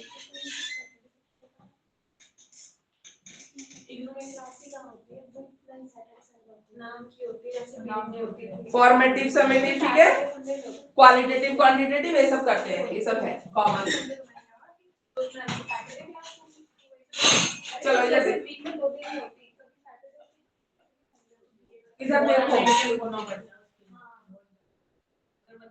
Ma'am college में आप रेगुलर पढ़ाते हो? हाँ क्यों, क्या हुआ? इग्नू की रेगुलर क्लास होती है? इग्नू की नहीं होती, रेगुलर की तो वीकेंड्स पे होती है, सैटरडे संडे। तो आप यहाँ संडे होती है? संडे को मैंने यहाँ लिया ना, सैटरडे को रीजनल के सेंटर्स होते हैं ना अलग अलग, फिर वहाँ पे होती है क्लास। आप कहाँ पे पढ़ाते हो? मेरा वाला तो उत्तम नगर में ही है, ठीक है। असेसमेंट देखिए, मेजरमेंट देखिए, ठीक है, इवैल्यूएशन, एग्जामिनेशन, ठीक है। असेसमेंट ये तो मार कर लूं चलता है मतलब।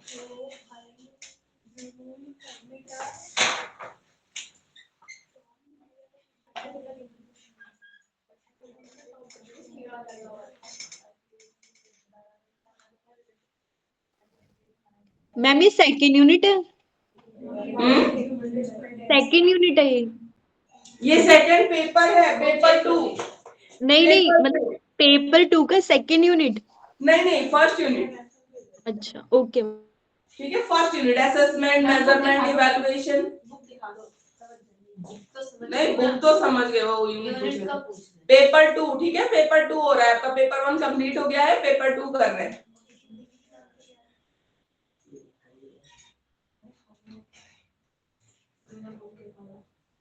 अब असेसमेंट का क्या मतलब होता है, देखिए असेसमेंट क्या होता है, एग्जाम में, ठीक है, स्कूल में जब आप पढ़ते हो असेसमेंट किया जाता है, आपका लर्निंग का असेसमेंट होता है, स्टूडेंट्स के लर्निंग का असेसमेंट होता है। असेसमेंट होता है ना, कितना आपको आया, कितना नहीं आया, ये सब चीजें होती है। तो असेसमेंट होता है प्रोसेस ऑफ डॉक्यूमेंटिंग, एक रिजल्ट बनाना, ठीक है, यूजुअली इन मेजरेबल टर्म्स, जो आप मेजर कर सको, जैसे 20 आउट ऑफ 10 मार्क्स आए हैं, मेजरेबल टर्म्स, ठीक है। एक डॉक्यूमेंटेशन बनाते हैं, एक हम लिस्ट बनाते हैं स्टूडेंट्स का, जिसमें हम मेजरमेंट करते हैं, मेजरेबल टर्म्स में होता है, मतलब जो आप मेजर करके एक नंबर आप दे सको उन चीजों को, ठीक है। मेजरेबल टर्म में होता है जिसमें हम बच्चे की नॉलेज, स्किल, ठीक है, एटीट्यूड, बिलीफ, कितना बच्चा समझा, कितना उसको आ रहा है, ठीक है, तो ये सब हम डिसाइड करते हैं, ठीक है।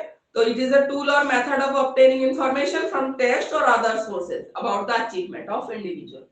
बच्चे ने कितना अचीव किया है उसको हम टेस्ट और डिफरेंट सोर्सेज से हम वो डॉक्यूमेंटेशन करते हैं, एक रिकॉर्ड रखते हैं बच्चे के असेसमेंट का, तो दैट इज कॉल्ड असेसमेंट, ठीक है। उसी को हम क्या बोलते हैं, असेसमेंट बोलते हैं।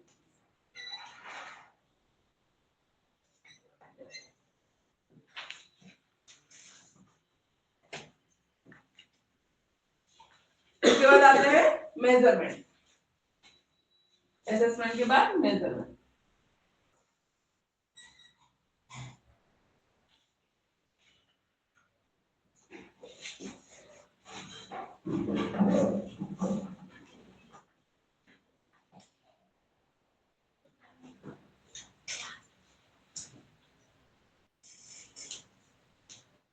अब असेसमेंट और मेजरमेंट में क्या डिफरेंस है, ठीक है। मेजरमेंट में जो फिजिकल क्वांटिटीज हैं, ठीक है, सिर्फ हम उसकी बात कर रहे हैं, ठीक है, सिर्फ उसकी बात कर रहे हैं, जैसे जो एक हम नंबर असाइन कर सकते हैं, पर असेसमेंट में नंबर असाइन के साथ साथ कॉग्निटिव डेवलपमेंट क्या कितना चेंज हुआ है, ठीक है, कितनी समझ बढ़ी है, या इमोशनल मैच्योरिटी कितनी आई है, सोशल एडजस्टमेंट बच्चे में क्या चेंज आया है, ये सब की बात हम करते हैं, उसको इंक्लूड करके, ठीक है। और मेजरमेंट में सिर्फ हम उसकी बात करते हैं जिसको हम नंबर के टर्म्स में बात कर सकते हैं, ठीक है। जो सब्जेक्ट के टेस्ट वगैरह की बात करते हैं, नंबर की बात करते हैं, वो मेजरमेंट में आता है, और मेजरमेंट असेसमेंट का एक छोटा सा पार्ट होता है, ठीक है। मेजरमेंट असेसमेंट का एक छोटा सा पार्ट है। असेसमेंट में हम और भी चीजें लेते हैं, जैसे सोशल डेवलपमेंट कितना हुआ, इमोशनल डेवलपमेंट कितना हुआ बच्चे का, इंटेलेक्चुअल डेवलपमेंट कितना हुआ, ये सारी चीजें हम मेजर करते हैं। तो मेजरमेंट नंबर असाइन करके जब टेस्ट और इसकी बात करते हैं कि लिमिटेड एरिया है, और असेसमेंट एक ब्रॉड एरिया है जिसका एक पार्ट होता है मेजर, ठीक है। उसके बाद आते हैं हम इवैल्यूएशन।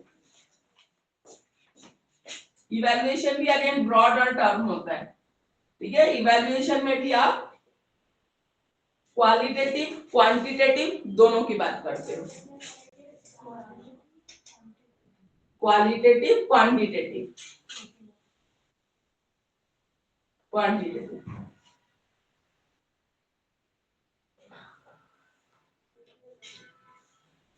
क्वालिटेटिव में क्वालिटी में क्या इंप्रूवमेंट आई है, सोशल एडजस्टमेंट। बच्चा अगर पहले शाई था, किसी से बोलता नहीं था, क्लास में रेस्पॉन्स नहीं करता था, टीचर के गाइडेंस के बाद, सपोर्ट के बाद, समझाने के बाद हो सकता है बच्चा थोड़ा खुल के आ रहा हो, आंसर कर रहा हो, फ्रेंड्स बना रहा हो, बातचीत कर रहा हो। तो ये क्या है, ये क्वालिटी में चेंज है। आप नाप के नहीं बता सकते कि बच्चा इतना परसेंट शाई था, अब इतना परसेंट टॉकेटिव हो गया, ठीक है। क्वालिटी आप देख के बता सकते हो कि बच्चे के बिहेवियर में ये चेंज आया है, क्वालिटेटिव। क्वांटिटेटिव की बात करें, जहां टेस्ट वगैरह की हम बात करें, जहां हम नंबर असाइन कर सकते हैं बच्चे की प्रोग्रेस के लिए, ठीक है, उसको हम बोलेंगे क्वांटिटेटिव। तो इवैल्यूएशन एक ब्रॉड टर्म होता है जिसमें हम क्वालिटी की भी बात करते हैं और क्वांटिटी की भी बात करते हैं। इवैल्यूएशन की कुछ क्राइटेरिया है, कैरेक्टरिस्टिक्स है। जैसे इवैल्यूएशन कंटीन्यूअस प्रोसेस है। इवैल्यूएशन ये नहीं है कि आज इस क्लास में हुआ और खत्म हो गया।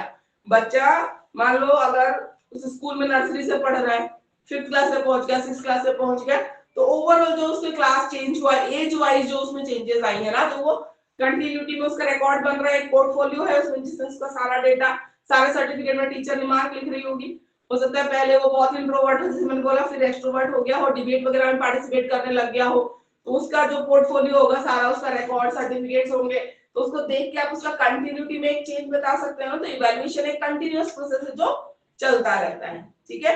कॉम्प्रिहेंसिव है। कॉम्प्रिहेंसिव मतलब इसमें हम डेवलपमेंट के सारे एस्पेक्ट की बात करते हैं, इंटेलेक्चुअल की भी बात करते हैं, फिजिकल की भी बात करते हैं, इमोशनल, सोशल, जितने भी एस्पेक्ट है सबकी बात हम करते हैं, मोरल डेवलपमेंट उसकी भी बात करते हैं, ठीक है। चाइल्ड सेंटर्ड होता है इवैल्यूएशन, हमेशा चाइल्ड सेंटर्ड होता है। रिमेडियल होता है इवैल्यूएशन, मतलब जैसे रिमेडियल क्या होता है, किसी चीज का सॉल्यूशन करना, समाधान करना, उपचार करना। रिमेडियल दवाई होती है, बीमारी की दवाई, ठीक है। तो अगर बच्चे में कुछ कमी है और आप एज ए टीचर गाइड करके अगर उसको सुधार पा रहे हो, ठीक है, तो इवैल्यूएशन क्या है, रिमेडियल, ठीक है।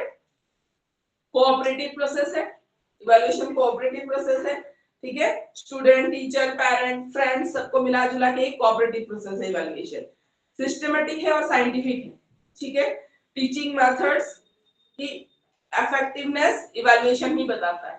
At the end of the session, at the end of समझाने के बाद आपका चैप्टर, बच्चों का क्या रेस्पॉन्स है, ठीक है, तो इवैल्यूएशन से आपको पता चलेगा आपका टीचिंग मेथड इफेक्टिव था या नहीं था, ठीक है। इस तरीके से common practice, evaluation common practice है स्कूल्स में, जो बच्चे की प्रॉपर ग्रोथ और डेवलपमेंट के लिए मेंटेन किया जा रहा है और कराया जा रहा है, प्रोसेस को फॉलो किया जा रहा है।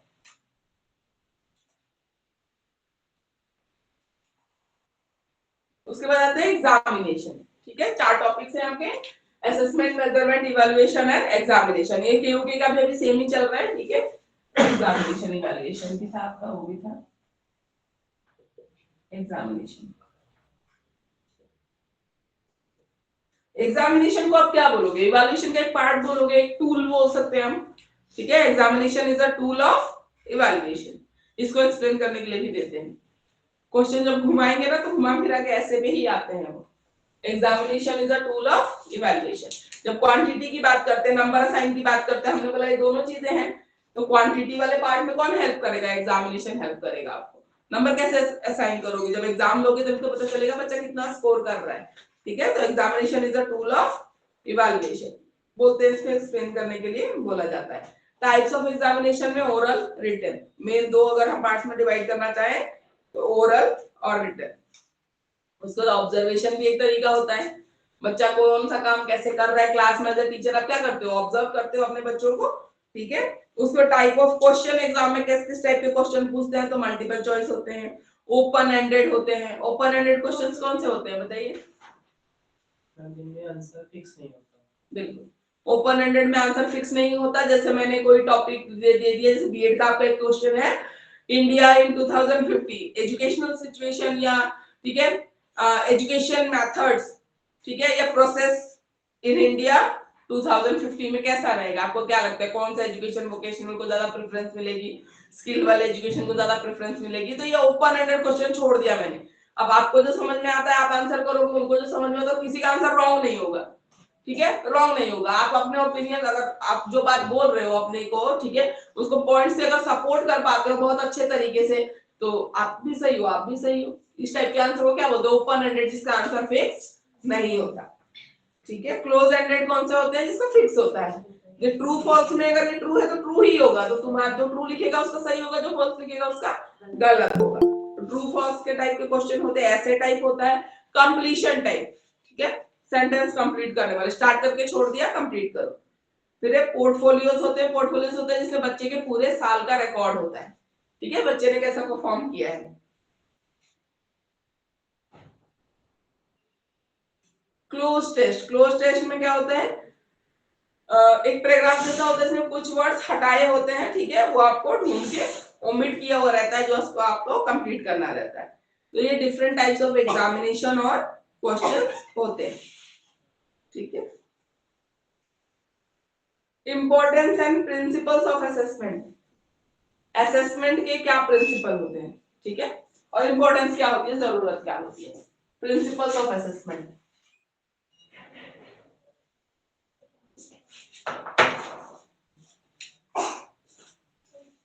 प्रिंसिपल्स ऑफ असेसमेंट इंग्लिश की बुक में पेज नंबर 21 देखिए, हिंदी में देखिए कहाँ है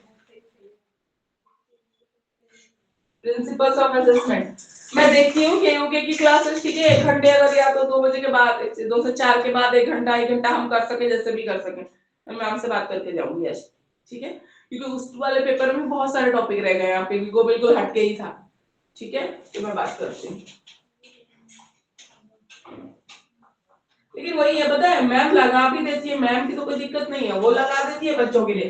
फिर जब एक्स्ट्रा क्लास की बात करेंगे ना, फिर एक बच्चा आएगा, फिर 2 बच्चे आएगा, तो इसलिए मतलब किसी को भी गुस्सा आता है। एक्स्ट्रा मैं भी आऊं उस क्लास को लेकर, हम इतना सोच रहे हैं कि चलो आपका सिलेबस अलग है, हम करा दे, कोई भी केयूके में किसी ने एडमिशन लिया तो जिसको ये ना हो कि केयूके में इतना मतलब ले लिया और हमारी क्लास नहीं लगाई जा रही, लगा देते हैं, उसके बाद एक बच्चा आएगा, 2 बच्चा आएगा, फिर इतना मूड खराब हो जाता है ना कि मत पूछो। 3-4 बच्चे, तो जो भी है तो फिर देखते हैं, ठीक है, जैसे या तो ऑनलाइन होगा तो ऑनलाइन पढ़ लेना है, जैसे भी होगा, क्योंकि 1-2 बच्चों के लिए फिर एक ही बच्चा आ रहा है, फिर क्लास में तो कोई फायदा मतलब नहीं बनता, ठीक है ना, फिर देखते हैं उसको कैसे करते हैं। प्रिंसिपल्स ऑफ असेसमेंट देखिए इधर, ठीक है, प्रिंसिपल्स ऑफ असेसमेंट क्या होता है? सबसे पहली बात है, इट शुड बी वैलिड। जो भी असेसमेंट आप ले रहे हो ना, बच्चे को कर रहे हो असेसमेंट, वो असेसमेंट कैसा होना चाहिए? वैलिड होना चाहिए, ठीक है। क्या मतलब हुआ इसका?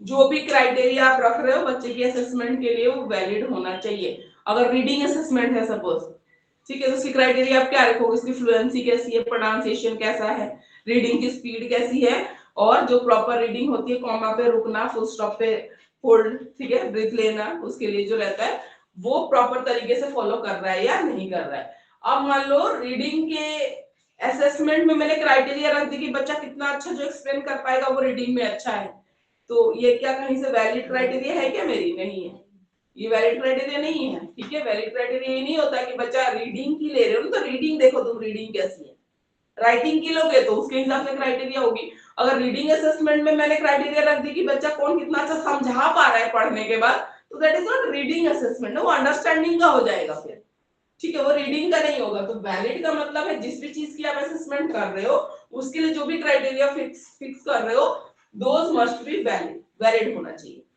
उसके बाद आते हैं, assessment should B reliable and consistent. जो भी असेसमेंट आप बच्चे का कर रहे हो थ्रू आउट द ईयर वो कंसिस्टेंसी में होना चाहिए। ऐसा नहीं कि आज एक टेस्ट लिया और 2 महीने तक कोई टेस्ट नहीं, कुछ करा ही नहीं रहे, ऐसा नहीं होना चाहिए। तो असेसमेंट कैसा होना चाहिए? कंसिस्टेंट होना चाहिए और रिलायबल होना चाहिए। रिलायबल का मतलब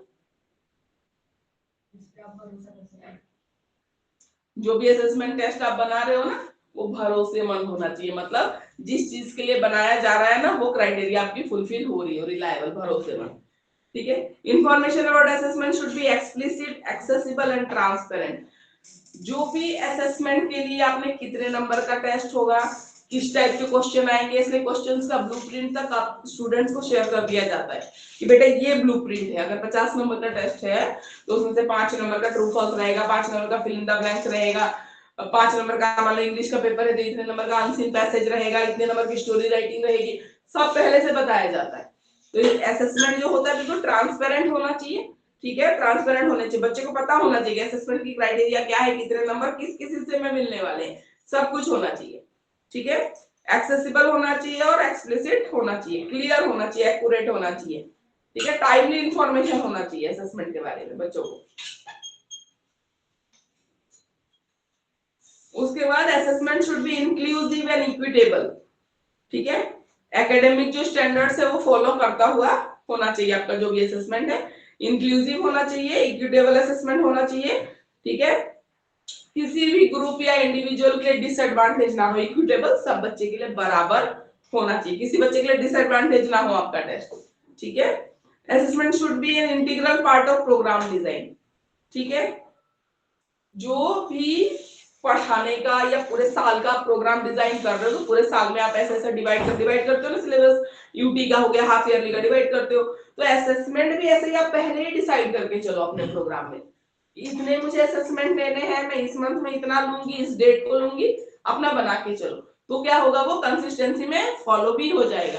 जब आप बना के नहीं रखते ना तो फिर क्या होता है कि अच्छा कल लूंगी, कल ये हो गया, आप नहीं जा पाए, परसों लूंगी, ऐसे चलता है।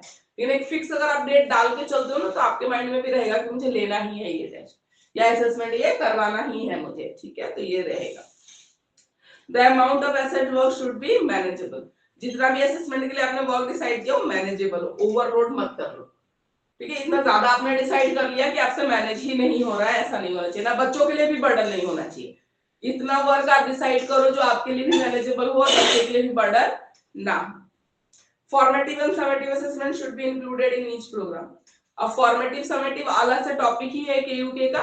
ठीक है, आपका भी है। तो फॉर्मेटिव समेटिव असेसमेंट क्या होता है, जब मान लो थोड़े थोड़े टाइम पे आप जो टेस्ट लेते रहते हो ना उसको हम बोलते हैं फॉर्मेटिव असेसमेंट।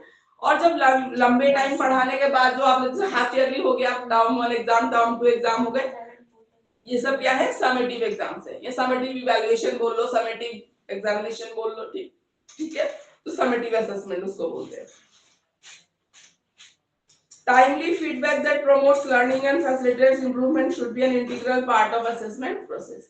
टाइमली फीडबैक, अगर आज मैंने टेस्ट लिया तो बच्चों को कल नहीं तो परसों तक टेस्ट पेपर दिखा दो, बता दो कि बेटा आपकी यहाँ पे ये मिस्टेक हो रही है, इसको सही करो। ठीक है, क्या होता है कभी कभी टीचर टेस्ट ले लेता है, टीचरों पे बर्डन इतना ज्यादा है, टीचर वो टेस्ट पेपर लौटा ही नहीं पाता, पड़ा रहता है, मैम दे दो टेस्ट पेपर, दे दो टेस्ट पेपर, दे दो, ऐसे ही चलता रहता है।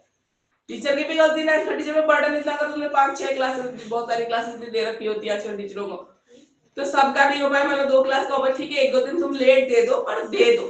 टाइमली फीडबैक नहीं दोगे ना तो असेसमेंट का कोई फायदा नहीं, टेस्ट लेने का कोई फायदा नहीं। जब बच्चों को आप चेक करने का आपको टाइम नहीं मिल रहा कि बच्चा कहाँ गलती कर रहा है, फिर टेस्ट लेने का क्या फायदा है। तो टाइमली फीडबैक जो है वो बहुत ज्यादा जरूरी है। Staff development policy and strategy should include assessment.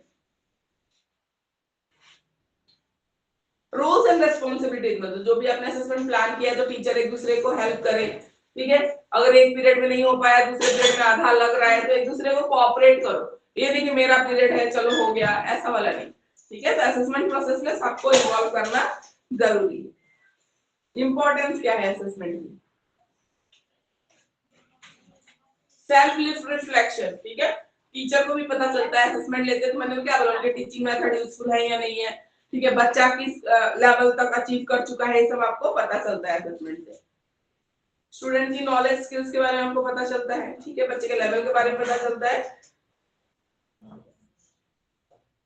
Improve students achievement, बच्चे के अचीवमेंट को इम्प्रूव करने के लिए आप फिर और तरीके ढूंढ सकते हो। अगर हम टेस्ट में मान लो बहुत ज्यादा बच्चे अगर खराब कर रहे हैं तो आप अपना टीचिंग मेथड चेंज करोगे, कुछ रिमेडियल तरीके देखोगे कि जिससे बच्चे को टॉपिक समझ में आए, नंबर अच्छा करे, स्कोर अच्छा करे बच्चा। ठीक है, तो ये है आपका importance and principles of assessment, जो सेकंड टॉपिक था। अब असेसमेंट, मेजरमेंट और इवैल्यूएशन के बीच में डिफरेंस जो मैंने अभी अभी आपको करा दिया स्टार्टिंग में, ठीक है, तो फिर अलग से इसको नहीं करा रहे, अभी कराया है। Examination as a tool for assessment, ये भी कर लिया हमने। तो examination as a tool for assessment, इसमें अलग अलग से देखो यहाँ पे दे रखा है असेसमेंट इवैल्यूएशन का डिफरेंस, जो मैंने ओवरऑल बताया है ना, वो सारी चीजें दे रखी है। यहाँ पे इंग्लिश की बुक में बहुत अच्छे से ही दे रखा है, देखो पॉइंट वाइज ही दे रखा है, पूरे टेबल बना के बहुत अच्छे से दे रखा है ना। इंपॉर्टेंट क्वेश्चन है, ये आता है, ठीक है, ध्यान से फिर इसको।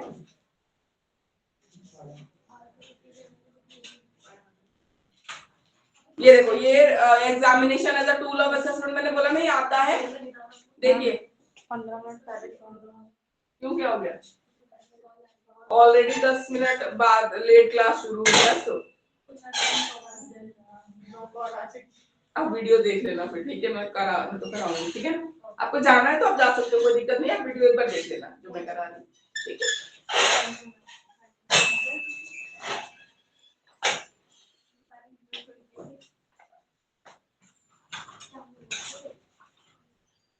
ठीक है, तो examination as a tool for assessment में ये मैंने अभी आपको बताया था, वही टाइप ऑफ एग्जामिनेशन कौन कौन सा होता है, रिटर्न, ओरल, किस टाइप के क्वेश्चंस आते हैं, ये सारी चीजें आपको लिखनी होती है, और ये इंपॉर्टेंट क्वेश्चन होता है, ये आता है, ठीक है, इसका ध्यान रखिएगा। Examination as a tool for assessment important question होता है।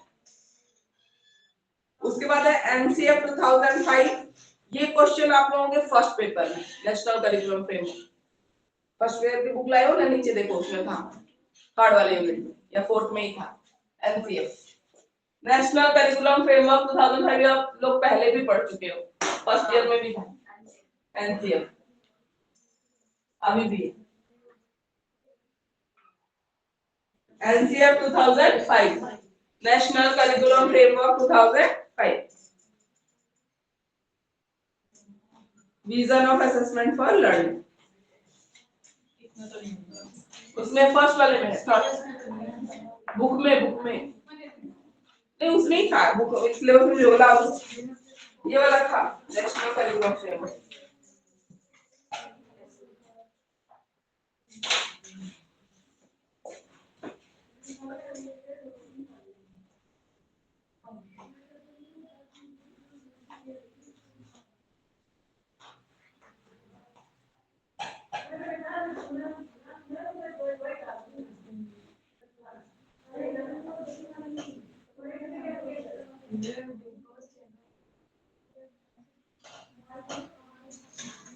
ये रहा नीचे देखो, chapter for national curriculum framework, concept and process of development, national curriculum development, national curriculum framework NCF, ठीक है।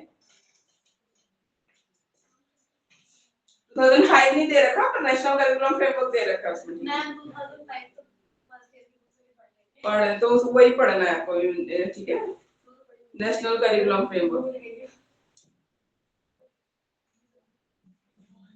अब नेशनल करिकुलम फ्रेमवर्क होता क्या है, ठीक है, पहले देखते हैं कैरेक्टरिस्टिक्स। आपको देखो केयूके वालों का भी है, अगर ऑनलाइन कोई स्टूडेंट केयूके का है, ठीक है, केयूके का कोई भी ऑनलाइन स्टूडेंट है, तो ये आपके फर्स्ट पेपर के फोर्थ यूनिट का लास्ट टॉपिक है, जो एमडीयू के सेकंड पेपर में है, पर आपके फर्स्ट पेपर में है, ठीक है। केयूके के फर्स्ट पेपर में फोर्थ यूनिट का लास्ट टॉपिक है national curriculum framework, fourth unit 4, कोई अगर है ऑनलाइन स्टूडेंट के यूके का, ठीक है।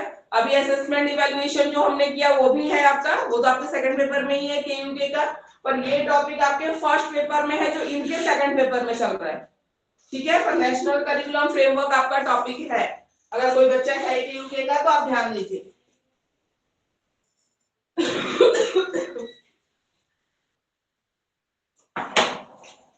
ठीक है, characteristics of national curriculum framework.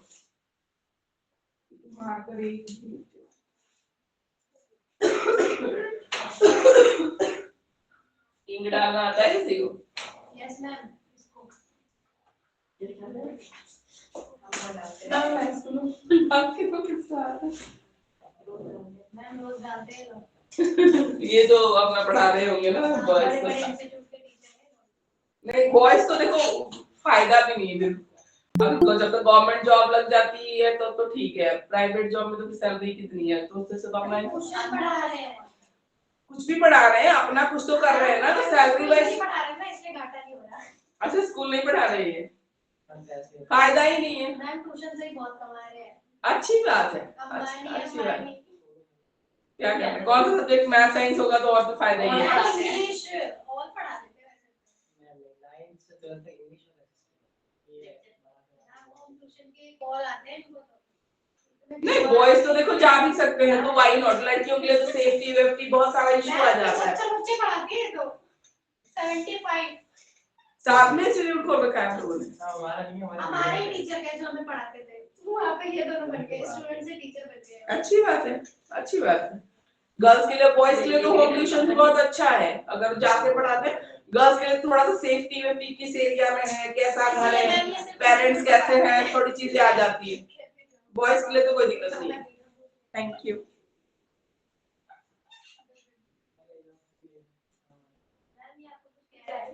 हाँ जी बोलिए। Characteristics of national curriculum framework, short में लिख देते हैं एनसीएफ। ठीक है, कैरेक्टरिस्टिक्स ऑफ एनसीएफ। शोर मत मचाओ, मैम कुछ बोल रही है, पढ़ लो। ये तो कुछ बोल भी नहीं रही, इसी की आवाज आ रही है।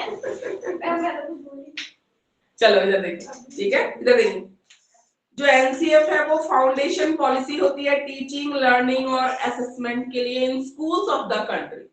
ठीक है, इंडिया में जितने भी स्कूल्स हैं इसके लिए एक फाउंडेशन पॉलिसी बनाई जाती है टीचिंग, लर्निंग, असेसमेंट और बाकी चीजों के लिए।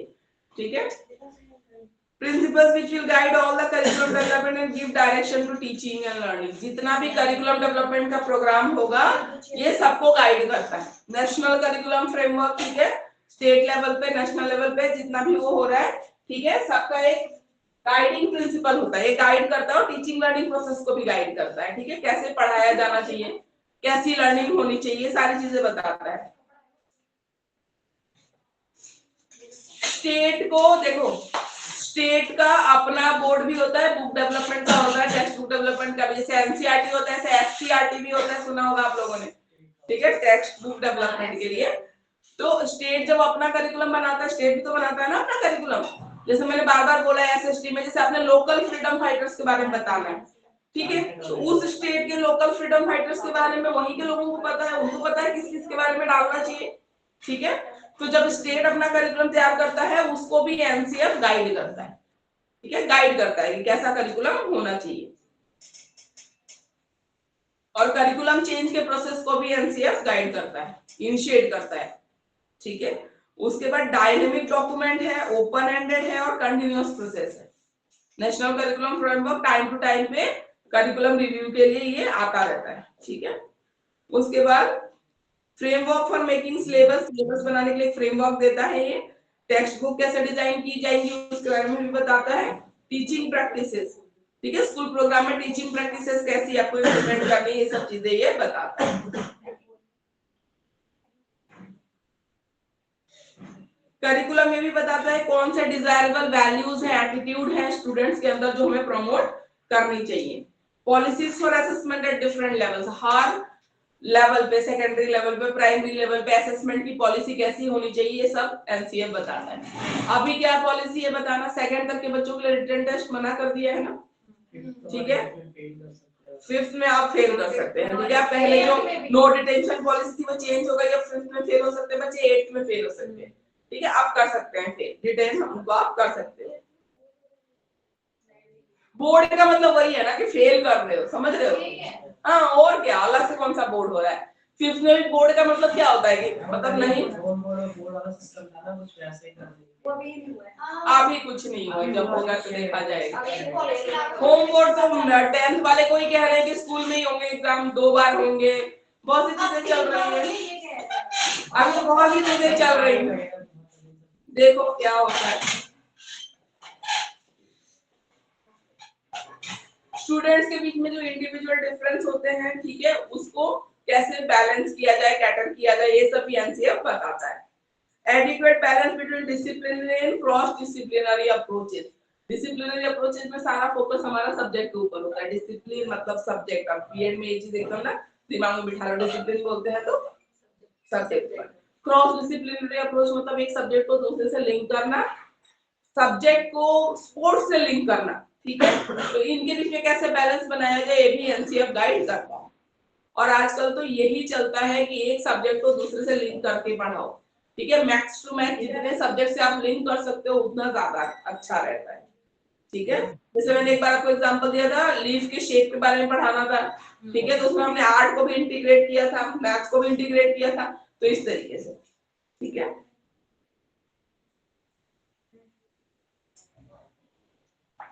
तो ये है characteristics of national curriculum framework. अब एनसीएफ 2005, ठीक है, एनसीएफ 2005 जो आया था उसमें मेन एरिया ऑफ कंसर्न कौन से थे, क्योंकि पहले भी आया था एनसीएफ, तो 2005 में नया किस पे फोकस था, तो इसमें साइंस और मैथ्स पे बहुत फोकस था, स्पेशली मैथ्स पे बहुत फोकस था एनसीएफ 2005 पे, क्योंकि बच्चों को मैथ्स बहुत ज्यादा मुश्किल लगता है, रिजल्ट नहीं आता, बच्चे फेल हो रहे थे, ठीक है, जो देखने में आया था। और अभी भी यही है, बच्चे मैथ्स से डरते बहुत ज्यादा है, ठीक है। और आई थिंक डरते इसलिए है क्योंकि टीचर्स ना समझाते नहीं है, टीचर्स भी ऐसे ही है, लिख देंगे बोर्ड पे, उतार लो, बच्चों के सर के ऊपर से ही जा रहा होता है। आई थिंक अगर लिख करके समझा के, प्रॉफिट लॉस का चैप्टर है, छोटी छोटी चीजें एक्टिविटी से करवा के अगर करोगे, समझा के करोगे, तो शायद बच्चों को इतना मुश्किल नहीं लगेगा जितना मुश्किल लगता है, ठीक है। तो एरिया ऑफ जो करिकुलम कंसर्न था, साइंस था, मैथ्स था, Indian languages, English, social science, learning and habitat, ठीक है, art, dance, theatre and music, ठीक है। सिस्टमेटिक रिफॉर्म में किस किस चीज में वो रिफॉर्म चाहते थे एनसीएफ 2005 में, एम ऑफ एजुकेशन, ठीक है, चेंज करना चाहते थे। सिस्टमेटिक रिफॉर्म हम करिकुलम चेंज, ठीक है, करिकुलम सिलेबस और टेक्स्ट बुक में चेंजेस चाहते थे। Teacher education for curriculum renewal, curriculum जब रिन्यू हो रहा है, जब चेंज हो रहा है, तो टीचर का रोल बहुत इंपॉर्टेंट है, इस पे फोकस किया गया था। एग्जामिनेशन रिफॉर्म, ठीक है, अर्ली चाइल्डहुड एजुकेशन पे फोकस किया गया था। Work and education, educational technology, heritage craft, health and physical education, ठीक है। और नेशनल कंसर्न में क्या क्या था, problem of SC ST children, वो बच्चे जो प्रॉब्लम फेस कर रहे हैं ना, उनको सॉल्व करने पे फोकस था। Gender issues in the curriculum, ठीक है, जेंडर इश्यूज बहुत हद तक आप देखना टेक्स्ट बुक में बहुत चेंज हो गया है। जैसे पहले प्रिंस सिर्फ लड़का ही होता था, वही दुश्मन को हराएगा, वही जीतेगा, तो अब ऐसा नहीं है। आप छोटे छोटे बच्चों की बुक देख लो, पोम देख लो, उसमें लड़कियों का भी जिक्र है, प्रिंसेस का भी, प्रिंसेस के बारे में भी बताया जा रहा है कि वो भी फाइट कर सकती है डेमोन से, और लड़ सकती है और जीत भी सकती है, ठीक है। तो जेंडर इश्यूज को कैटर करना भी एक इसका वो था, मुद्दा था। Education for groups with special needs, special needs के लिए, बच्चों के लिए, ठीक है, एक वो रखना, पॉइंट कंसर्न रेज करना उस टाइम पे। अभी तो एनईपी में इतना ज्यादा है इंटीग्रेटेड एजुकेशन के बारे में, ठीक है, कि अब तो स्कूलों में लिफ्ट वगैरह नहीं है, तो स्कूल की एफिलिएशन ही कैंसिल कर दे रहे हैं, ठीक है। लिफ्ट होना चाहिए ताकि जो स्पेशली एबल्ड बच्चे हैं वो एक्सेस कर पाए स्कूल को, सीढ़ियों के साथ रैंप होना जरूरी है, रेलिंग लगी होनी चाहिए, सब कुछ होना चाहिए, तो एफिलिएशन कैंसिल कर देंगे, ठीक है। तो बहुत ज्यादा किया गया है स्पेशल काइंड ऑफ बच्चों के लिए। Need of national curriculum framework 2005, इसको लाने की जरूरत क्या थी, demand of the 21st century. ये जो भी हमने प्रॉब्लम डिस्कस की, जेंडर इक्वलिटी की बात कर लो, या तुम स्पेशल बच्चों के इंक्लूजन की बात कर लो, ठीक है, ये सब 21st सेंचुरी की जरूरत है। और मैथ एजुकेशन जो मैंने बोला, रिकमेंडेशन ऑफ यूनेस्को, ठीक है, इसके जस्ट पहले यूनेस्को ने कुछ चीजें बोली थी, ठीक है, लर्निंग के बारे में। तो उसमें learning to be, learning to do कराया था मैंने साल मैंने, स्टेटमेंट यूनेस्को का जब आया था, याद आ रहा है तुम लोगों को, पिछले साल पॉलिसी वाली जो बुक थी ना, उसमें किया था हमने, ठीक है। Learning to do, learning to know and learning to live together. तो यूनेस्को के थोड़े दिन पहले, एनसीएफ 2005 आने के पहले यूनेस्को ने एक डॉक्यूमेंट जारी किया था, जिसमें उन्होंने बोला था लर्निंग क्यों होनी चाहिए, लर्निंग होना चाहिए कुछ बनने के लिए, कुछ करने के लिए, लर्निंग टू लिव टुगेदर। ये जो हेट बहुत ज्यादा स्प्रेड हो रहा है ना लोगों में, वो नहीं, पीसफुली कैसे आप रह सको अपने कम्युनिटी के लोगों के साथ, एक कंट्री के लोग दूसरे के लोगों के साथ, ठीक है। तो लर्निंग टू लिव टुगेदर, ये सब पर्पस होना चाहिए लर्निंग का, ठीक है। उसके बाद थी commitment to programmes at international level. International level पे बहुत सारे ऐसे प्रोग्राम चल रहे थे, लेकिन हमारे इंडिया पीछे था, तो उसमें भी कमिटमेंट शो करने के लिए हमें कुछ नया लाना था। तो एनसीएफ 2005 में हमने वो सारे पॉइंट्स उठाए जो इंटरनेशनल लेवल पे उस टाइम पे चल रहे थे, और उसको इंटीग्रेट करके फिर हमने बात की। डाइवर्सिटी इन इंडियन सोसाइटी, ठीक है, डाइवर्सिटी थी जिसको यूनिटी में चेंज करना था। कॉन्स्टिट्यूशनल ऑब्लिगेशंस, ठीक है, हमारे कॉन्स्टिट्यूशन ने भी बहुत सारी चीजें बोली हैं जो आज तक पूरी नहीं हुई। Free and compulsory education, SC ST बच्चों के लिए अलग से जो राइट की बात करते हैं, बाकी सब चीजें, उसमें अभी तक भी बहुत डिस्क्रिमिनेशन और प्रॉब्लम्स चल रही थी, ठीक है। तो हमारे कॉन्स्टिट्यूशन का ऑब्लिगेशन है, बाध्यता है, हमें उसको पूरी करनी है अगर कॉन्स्टिट्यूशन में कोई बात लिखी गई है, बोली गई है, ठीक है। तो इसके लिए देखते नहीं हो कानून से लागू हो रहा है। ऐसा नहीं है, सारा ऐसा नहीं है, लेकिन लोग बोलते भी तो नहीं है, ठीक है ना। एक इंसान कोई बोलेगा, बाकी कोई बोलता नहीं है, सपोर्ट नहीं करता। मैं अकेले बोल के क्या करूंगा, ऐसे हेलो हेलो हेलो, क्या कह रहे हो? हाँ बोलो, बेल बजा दो ना, मैं बाहर हूँ, ठीक है।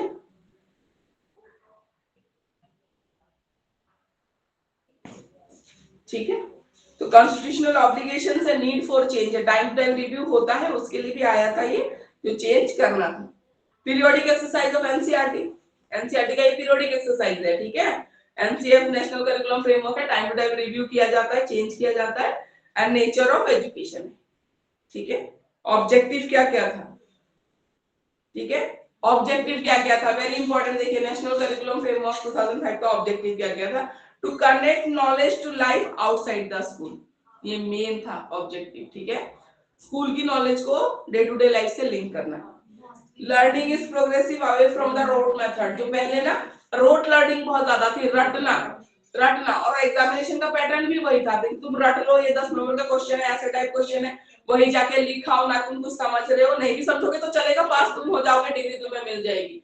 जो आज बहुत हद तक चेंज हो गया है, अब तुम पेपर देख लो, सारे कॉम्पिटिटिव वाले हो गए, ठीक है। अंडरस्टैंडिंग वाले क्वेश्चंस आते हैं, आप समझोगे तभी कर पाओगे, रट के तो कर ही नहीं सकते, क्योंकि बदल देते हैं क्वेश्चंस, ठीक है। बोर्ड के पेपर उठा के देख लो, बहुत क्वेश्चन का पैटर्न है, लेवल है, बहुत कुछ चेंज हो गया है। Holistic development of the children, curriculum ऐसा होना चाहिए जो holistic development of the overall development की हम बात करते हैं, ठीक है। To maintain centrality of the teacher amidst India and educational technologies, educational technology को इंटीग्रेट करना पढ़ाई में, ठीक है। एग्जामिनेशन को मोर फ्लेक्सिबल और इंटीग्रेट बनाना विद क्लासरूम लाइफ, ठीक है। मतलब पढ़ा कुछ और रहे, एग्जाम में पूछ कुछ और रहे, ऐसा नहीं होना चाहिए। To reaffirm the three language formula, three language formula को फिर से रीएस्टैब्लिश करना। To appreciate that social, economic and ethnical backgrounds are important for enabling children to construct their knowledge, ठीक है, इसको इंपॉर्टेंस देना। सोशल, इकोनॉमिक और एथनिक बैकग्राउंड इंपॉर्टेंस रखता है, मायने रखता है, ठीक है।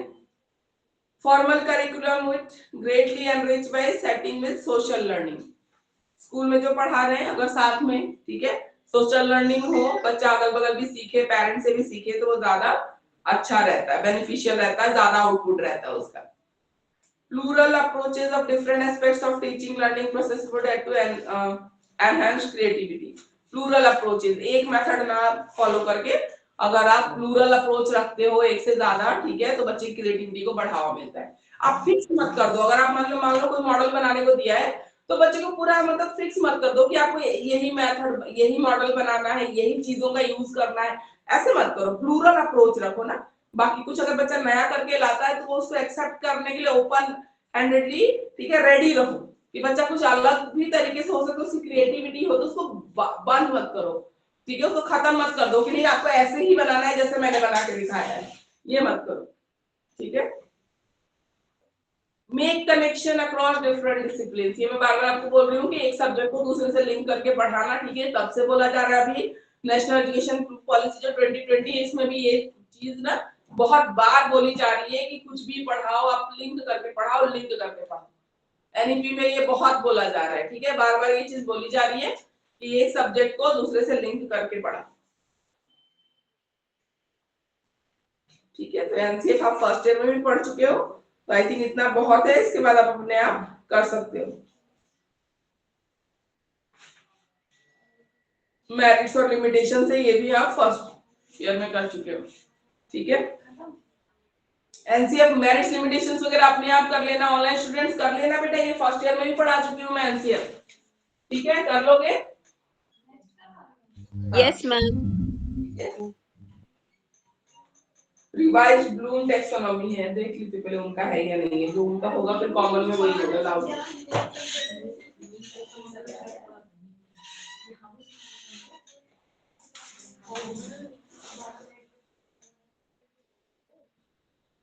सेमेस्टर ग्रेडिंग ऑनलाइन एक बार देखते हैं, जो कॉमन होगा ना वही करेंगे।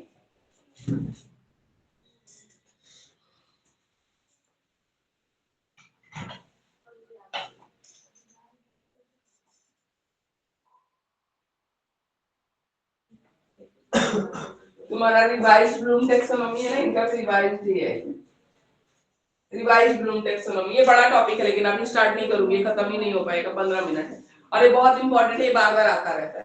फर्स्ट ईयर में भी आया था। फर्स्ट ईयर में आप यहीं पे तो गलत हो, तुमने फर्स्ट ईयर में ब्लूम टैक्सोनॉमी पढ़ी थी, इसमें रिवाइज जो थोड़ा चेंज हुआ था ना, जो ज्यादा वैसे चेंज है नहीं, थोड़ा बहुत है जो भी है, और इसके तो मेरे हैंड रिटन नोट्स है, मैं आपको भिजवा दूंगी, ठीक है। ये मैं हैंड रिटन इंग्लिश की है, हिंदी की थोड़ी ट्रांसलेट करनी पड़ेगी, कर लेना, मेरे पास हैंड रिटन है, मैं भिजवा दूंगी, ठीक है। ये मेरे हैंड रिटन नोट्स है, ये तुम ले लेना, ठीक है, रिवाइज वाली बहुत अच्छे से बना रखा है, एकदम टू द पॉइंट, ठीक है, कहीं ढूंढना नहीं पड़ेगा। तो ये दोनों के ही है, revise Bloom taxonomy, formative summative, और ये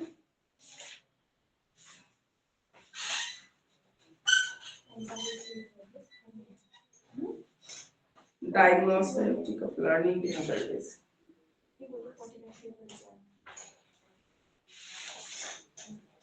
ये है ना very short answer type question, short answer type, ये सब है type of question, writing different forms of question. नीचे क्या होता है इसमें प्रैक्टिकल का भी चक्कर है, इसमें नीचे प्रैक्टिकल भी और प्रैक्टिकल होते हैं।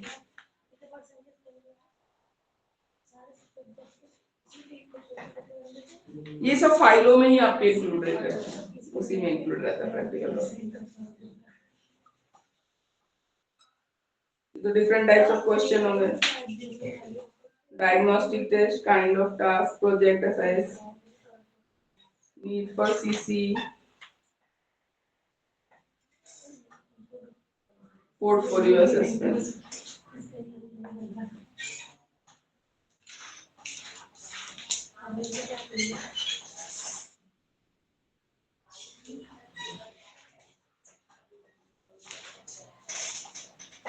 फॉर्मेटिव है, समेटिव है, क्वांटिटेटिव है, क्वालिटेटिव है, इसी को थोड़ा और करते हैं क्योंकि तुम्हारा भी है और इनका भी।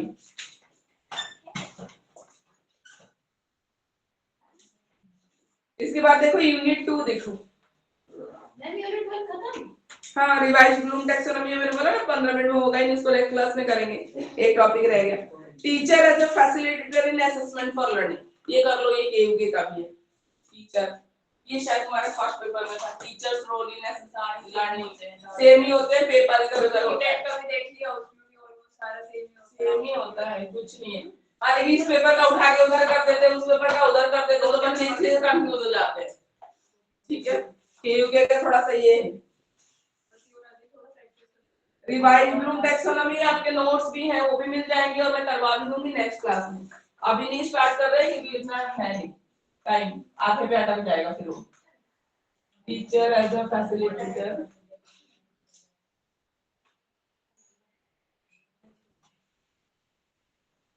अब तो नेट भी हटा देंगे ना असिस्टेंट प्रोफेसर के लिए, बोल तो रहे क्योंकि गैप बहुत ज्यादा है, अच्छी बात है। अरे मैम फिर मतलब वो है ना वैकेंसीज हैं और टीचर नहीं है, तो उससे अच्छा आप अगर ये हटा देते और इंटरव्यू वगैरह क्वालिफाई करे कोई अच्छे से तो उसको मिल जाएगा, अच्छी बात है, बहुत अच्छी बात है, ये हो जाएगा। मैं तो खुश हो जाऊंगी, नहीं अच्छी बात है, सबके लिए अच्छी बात है। मेरा तो ये था मैम कि इसके बाद नेट की तैयारी करनी पड़ेगी।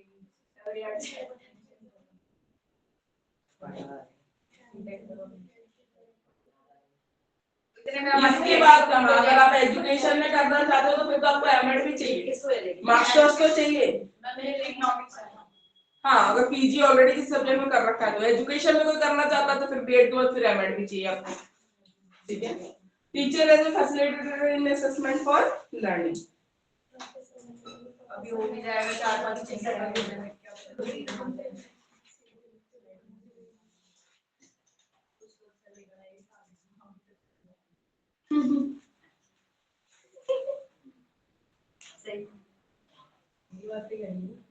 ये देखो 53 पेज नंबर पे, ये तो बहुत आसान है। टीचर का क्या रोल है, ठीक है, ये आसान। ये देखिए पेज नंबर 53 पे इंग्लिश में, हिंदी में देखिए कहाँ है, इंग्लिश में पेज नंबर 53। ऑनलाइन स्टूडेंट देख लीजिए हिंदी में कौन से पेज पे है आपका, फर्स्ट यूनिट का लास्ट टॉपिक है। बीच में रिवाइज ब्लूम टैक्सोनॉमी मैंने छोड़ी है, जो नेक्स्ट क्लास में फर्स्ट ही हम यही टॉपिक करेंगे, और बुक ले आना अगले क्लास में, है ना, सेकंड पेपर चल रहा है। कहाँ चलो, अब ये कर आया है नहीं, चलो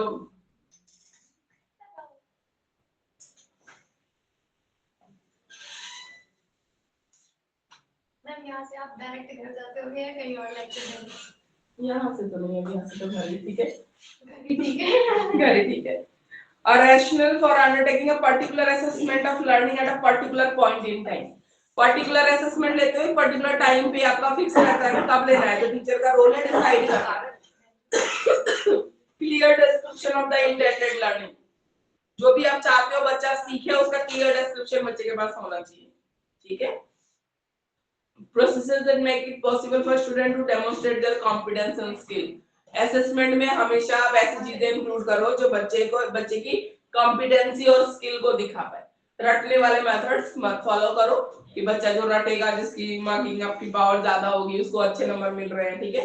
स्किल भी दिखे, जहां बच्चे की कॉम्पिटेंसी भी दिखे, ऐसा असेसमेंट तैयार करो हमेशा।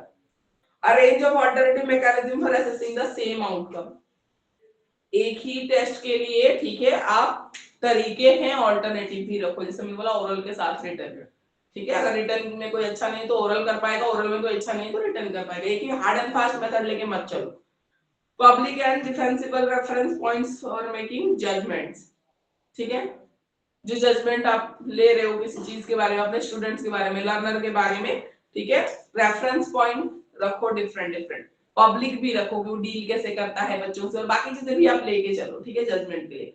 ट्रांसपेरेंट अप्रोचेस टू इंटरप्रिटेशन, जो भी अप्रोच आप फॉलो कर रहे हो असेसमेंट के लिए वो ट्रांसपेरेंट होना चाहिए। मैं बोला ना बच्चों को पता होना चाहिए, ब्लूप्रिंट पता होना चाहिए, कितने मार्क्स का टेस्ट होगा, किसमें फिल इन द ब्लैंक्स कितना आएगा, सब पता होना चाहिए। Description of the assessment process, assessment पूरे प्रोसेस का डिस्क्रिप्शन बच्चों के पास होना चाहिए। Strategy for resource recourse in the event of disagreement about the decisions, ठीक है। strategies for recourse in the event, आपने कोई चीज बोली और डिसएग्रीमेंट है, अगर लर्नर, ठीक है, कुछ और व्यूज दे रहा है तो उससे एग्री करने के लिए एक बीच का रास्ता होना चाहिए, ठीक है।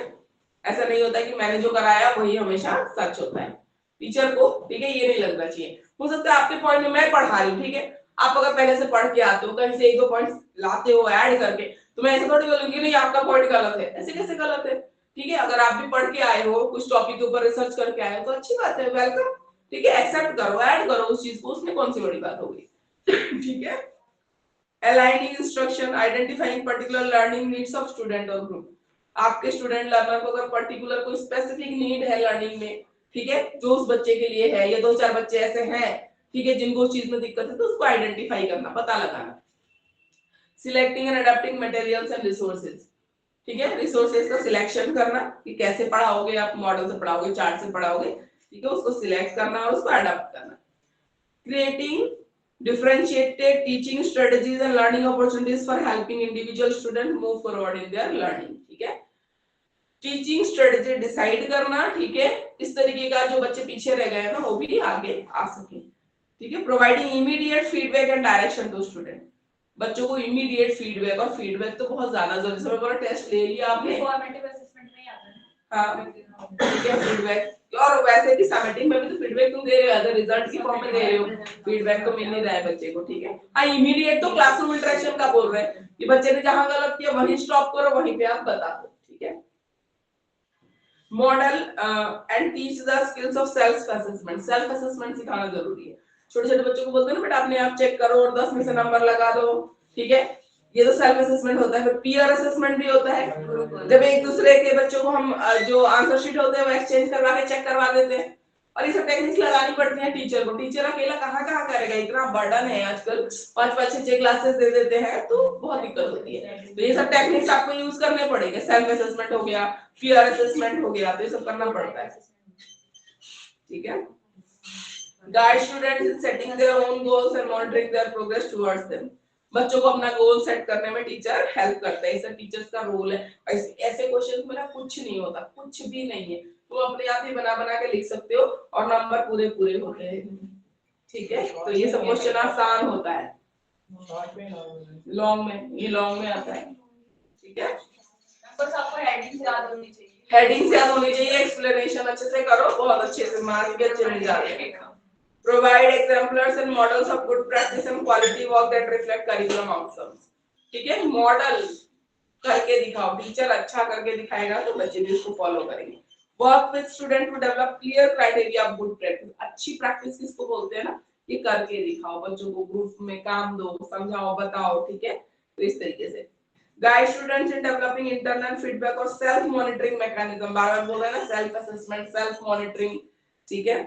Provide regular and challenging opportunities to practice, कुछ चैलेंजिंग अपॉर्चुनिटीज दो बच्चों को ताकि बच्चा प्रैक्टिस करे, कुछ हटके होना चाहिए, ठीक है, कुछ अलग होना चाहिए बच्चों के लिए, ताकि बच्चा भी इंटरेस्ट ले। रोज वही घिसा पिटा कराओगे ना, बच्चे भी इंटरेस्ट नहीं लेते हैं। Create an environment where it is safe for student to take chances and where support is readily available, ऐसा एनवायरनमेंट हो आपकी क्लास में ताकि बच्चा कुछ नया करने से कभी घबराए ना। सब उसको पता है कि मैं कुछ नया करूंगा, कुछ हटके करूंगा, या कुछ अलग बोल रहा हूं तो टीचर मुझे सपोर्ट करेगा, ठीक है। उसकी क्रिएटिविटी को मरने मत दो।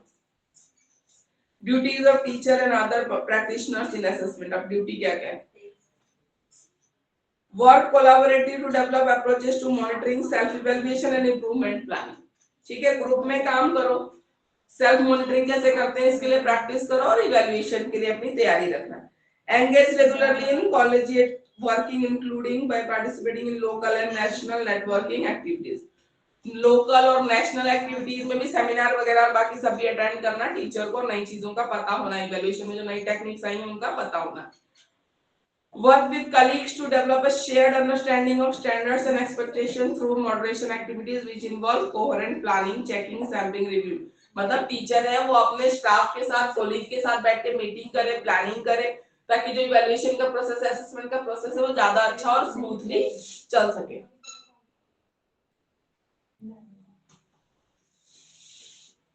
Plan, design and carry out assessment as an ongoing part of learning and teaching, ठीक है। जो भी आप असेसमेंट तैयार कर रहे हो, जो भी आप पढ़ा रहे हो, ऑनगोइंग टीचिंग लर्निंग का पार्ट होना चाहिए। Involve learners fully in assessment and help them to understand what is expected, develops learners role in, ठीक है, मॉडरेशन एक्टिविटी। जो भी असेसमेंट आप प्लान कर रहे हो, बच्चों को पहले से बताओ कि बच्चों से आपकी क्या एक्सपेक्टेशन है, ठीक है। मतलब जो आप क्वेश्चन दे रहे हो उसमें क्या क्या चीजें, मालूम मैंने क्वेश्चन दे दिया एक्सप्लेन प्लांट टिश्यूज, ठीक है, तो उसमें मुझे डायग्राम भी चाहिए, तो ये कौन बताएगा, क्योंकि आपने वहां मेंशन नहीं किया है, ठीक है ना। Explain plant tissues with the help of diagram, और आप मन में सोच के बैठोगे 5 नंबर का दिया तो बच्चे को डायग्राम बनाना ही चाहिए, तो यहाँ पे ट्रांसपेरेंसी नहीं है आपके पेपर में। आप पहले से बोलोगे अगर मैं एक्सप्लेन करूं, लिखूं, अगर प्लांट टिश्यू एक्सप्लेन करना है बेटा, मैं अगर डायग्राम नहीं भी लिखते आपको डायग्राम बनाना ही, तो पहले से बता के चलो, है ना। आपको क्या चाहिए, आउटकम कैसा चाहिए, आप बता के चलो। ट्रांसपेरेंसी नहीं है यहाँ पे, आपने खाली एक्सप्लेन किया, बच्चे ने एक्सप्लेन कर दिया बिना डायग्राम के, फिर आप एक्सपेक्ट करते हो एक जो दो समझदार बच्चे होंगे वो तो कर देंगे कि चलो मैंने क्लास में बनवाया था, मतलब इंपॉर्टेंट है। अब बाकियों ने नहीं बनाया तो फिर उनको नंबर मिलेगा, इनको नहीं मिलेगा ना, फिर ये कैसा असेसमेंट हुआ फिर। तो अपनी ट्रांसपेरेंसी रख के चलो कि अगर मैं नहीं भी लिखती हूँ तो भी आपको बनाना है, अगर प्लांट टिश्यू वाला क्वेश्चन आता है उसमें मुझे डायग्राम चाहिए, ठीक है। Evaluate evidence of learning or to contribute to profiles and reports on learners' achievement.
इसको मैं कर दूंगी, इसको आपकी हिंदी बुक के हिसाब से मैं स्टार्ट कर देती हूँ, ठीक है।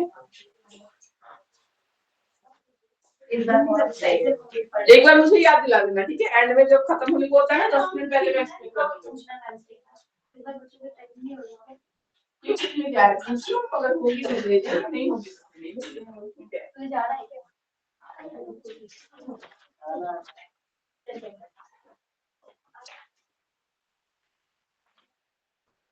आज के टॉपिक तो करिकुलम डिजाइन,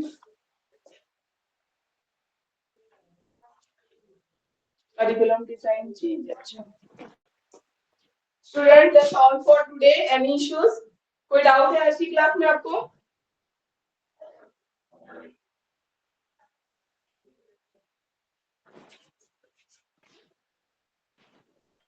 कोई डाउट है प्लीज बताइए आप, नहीं तो आप क्लास लीव कर सकते हैं, मुझे नहीं करनी है,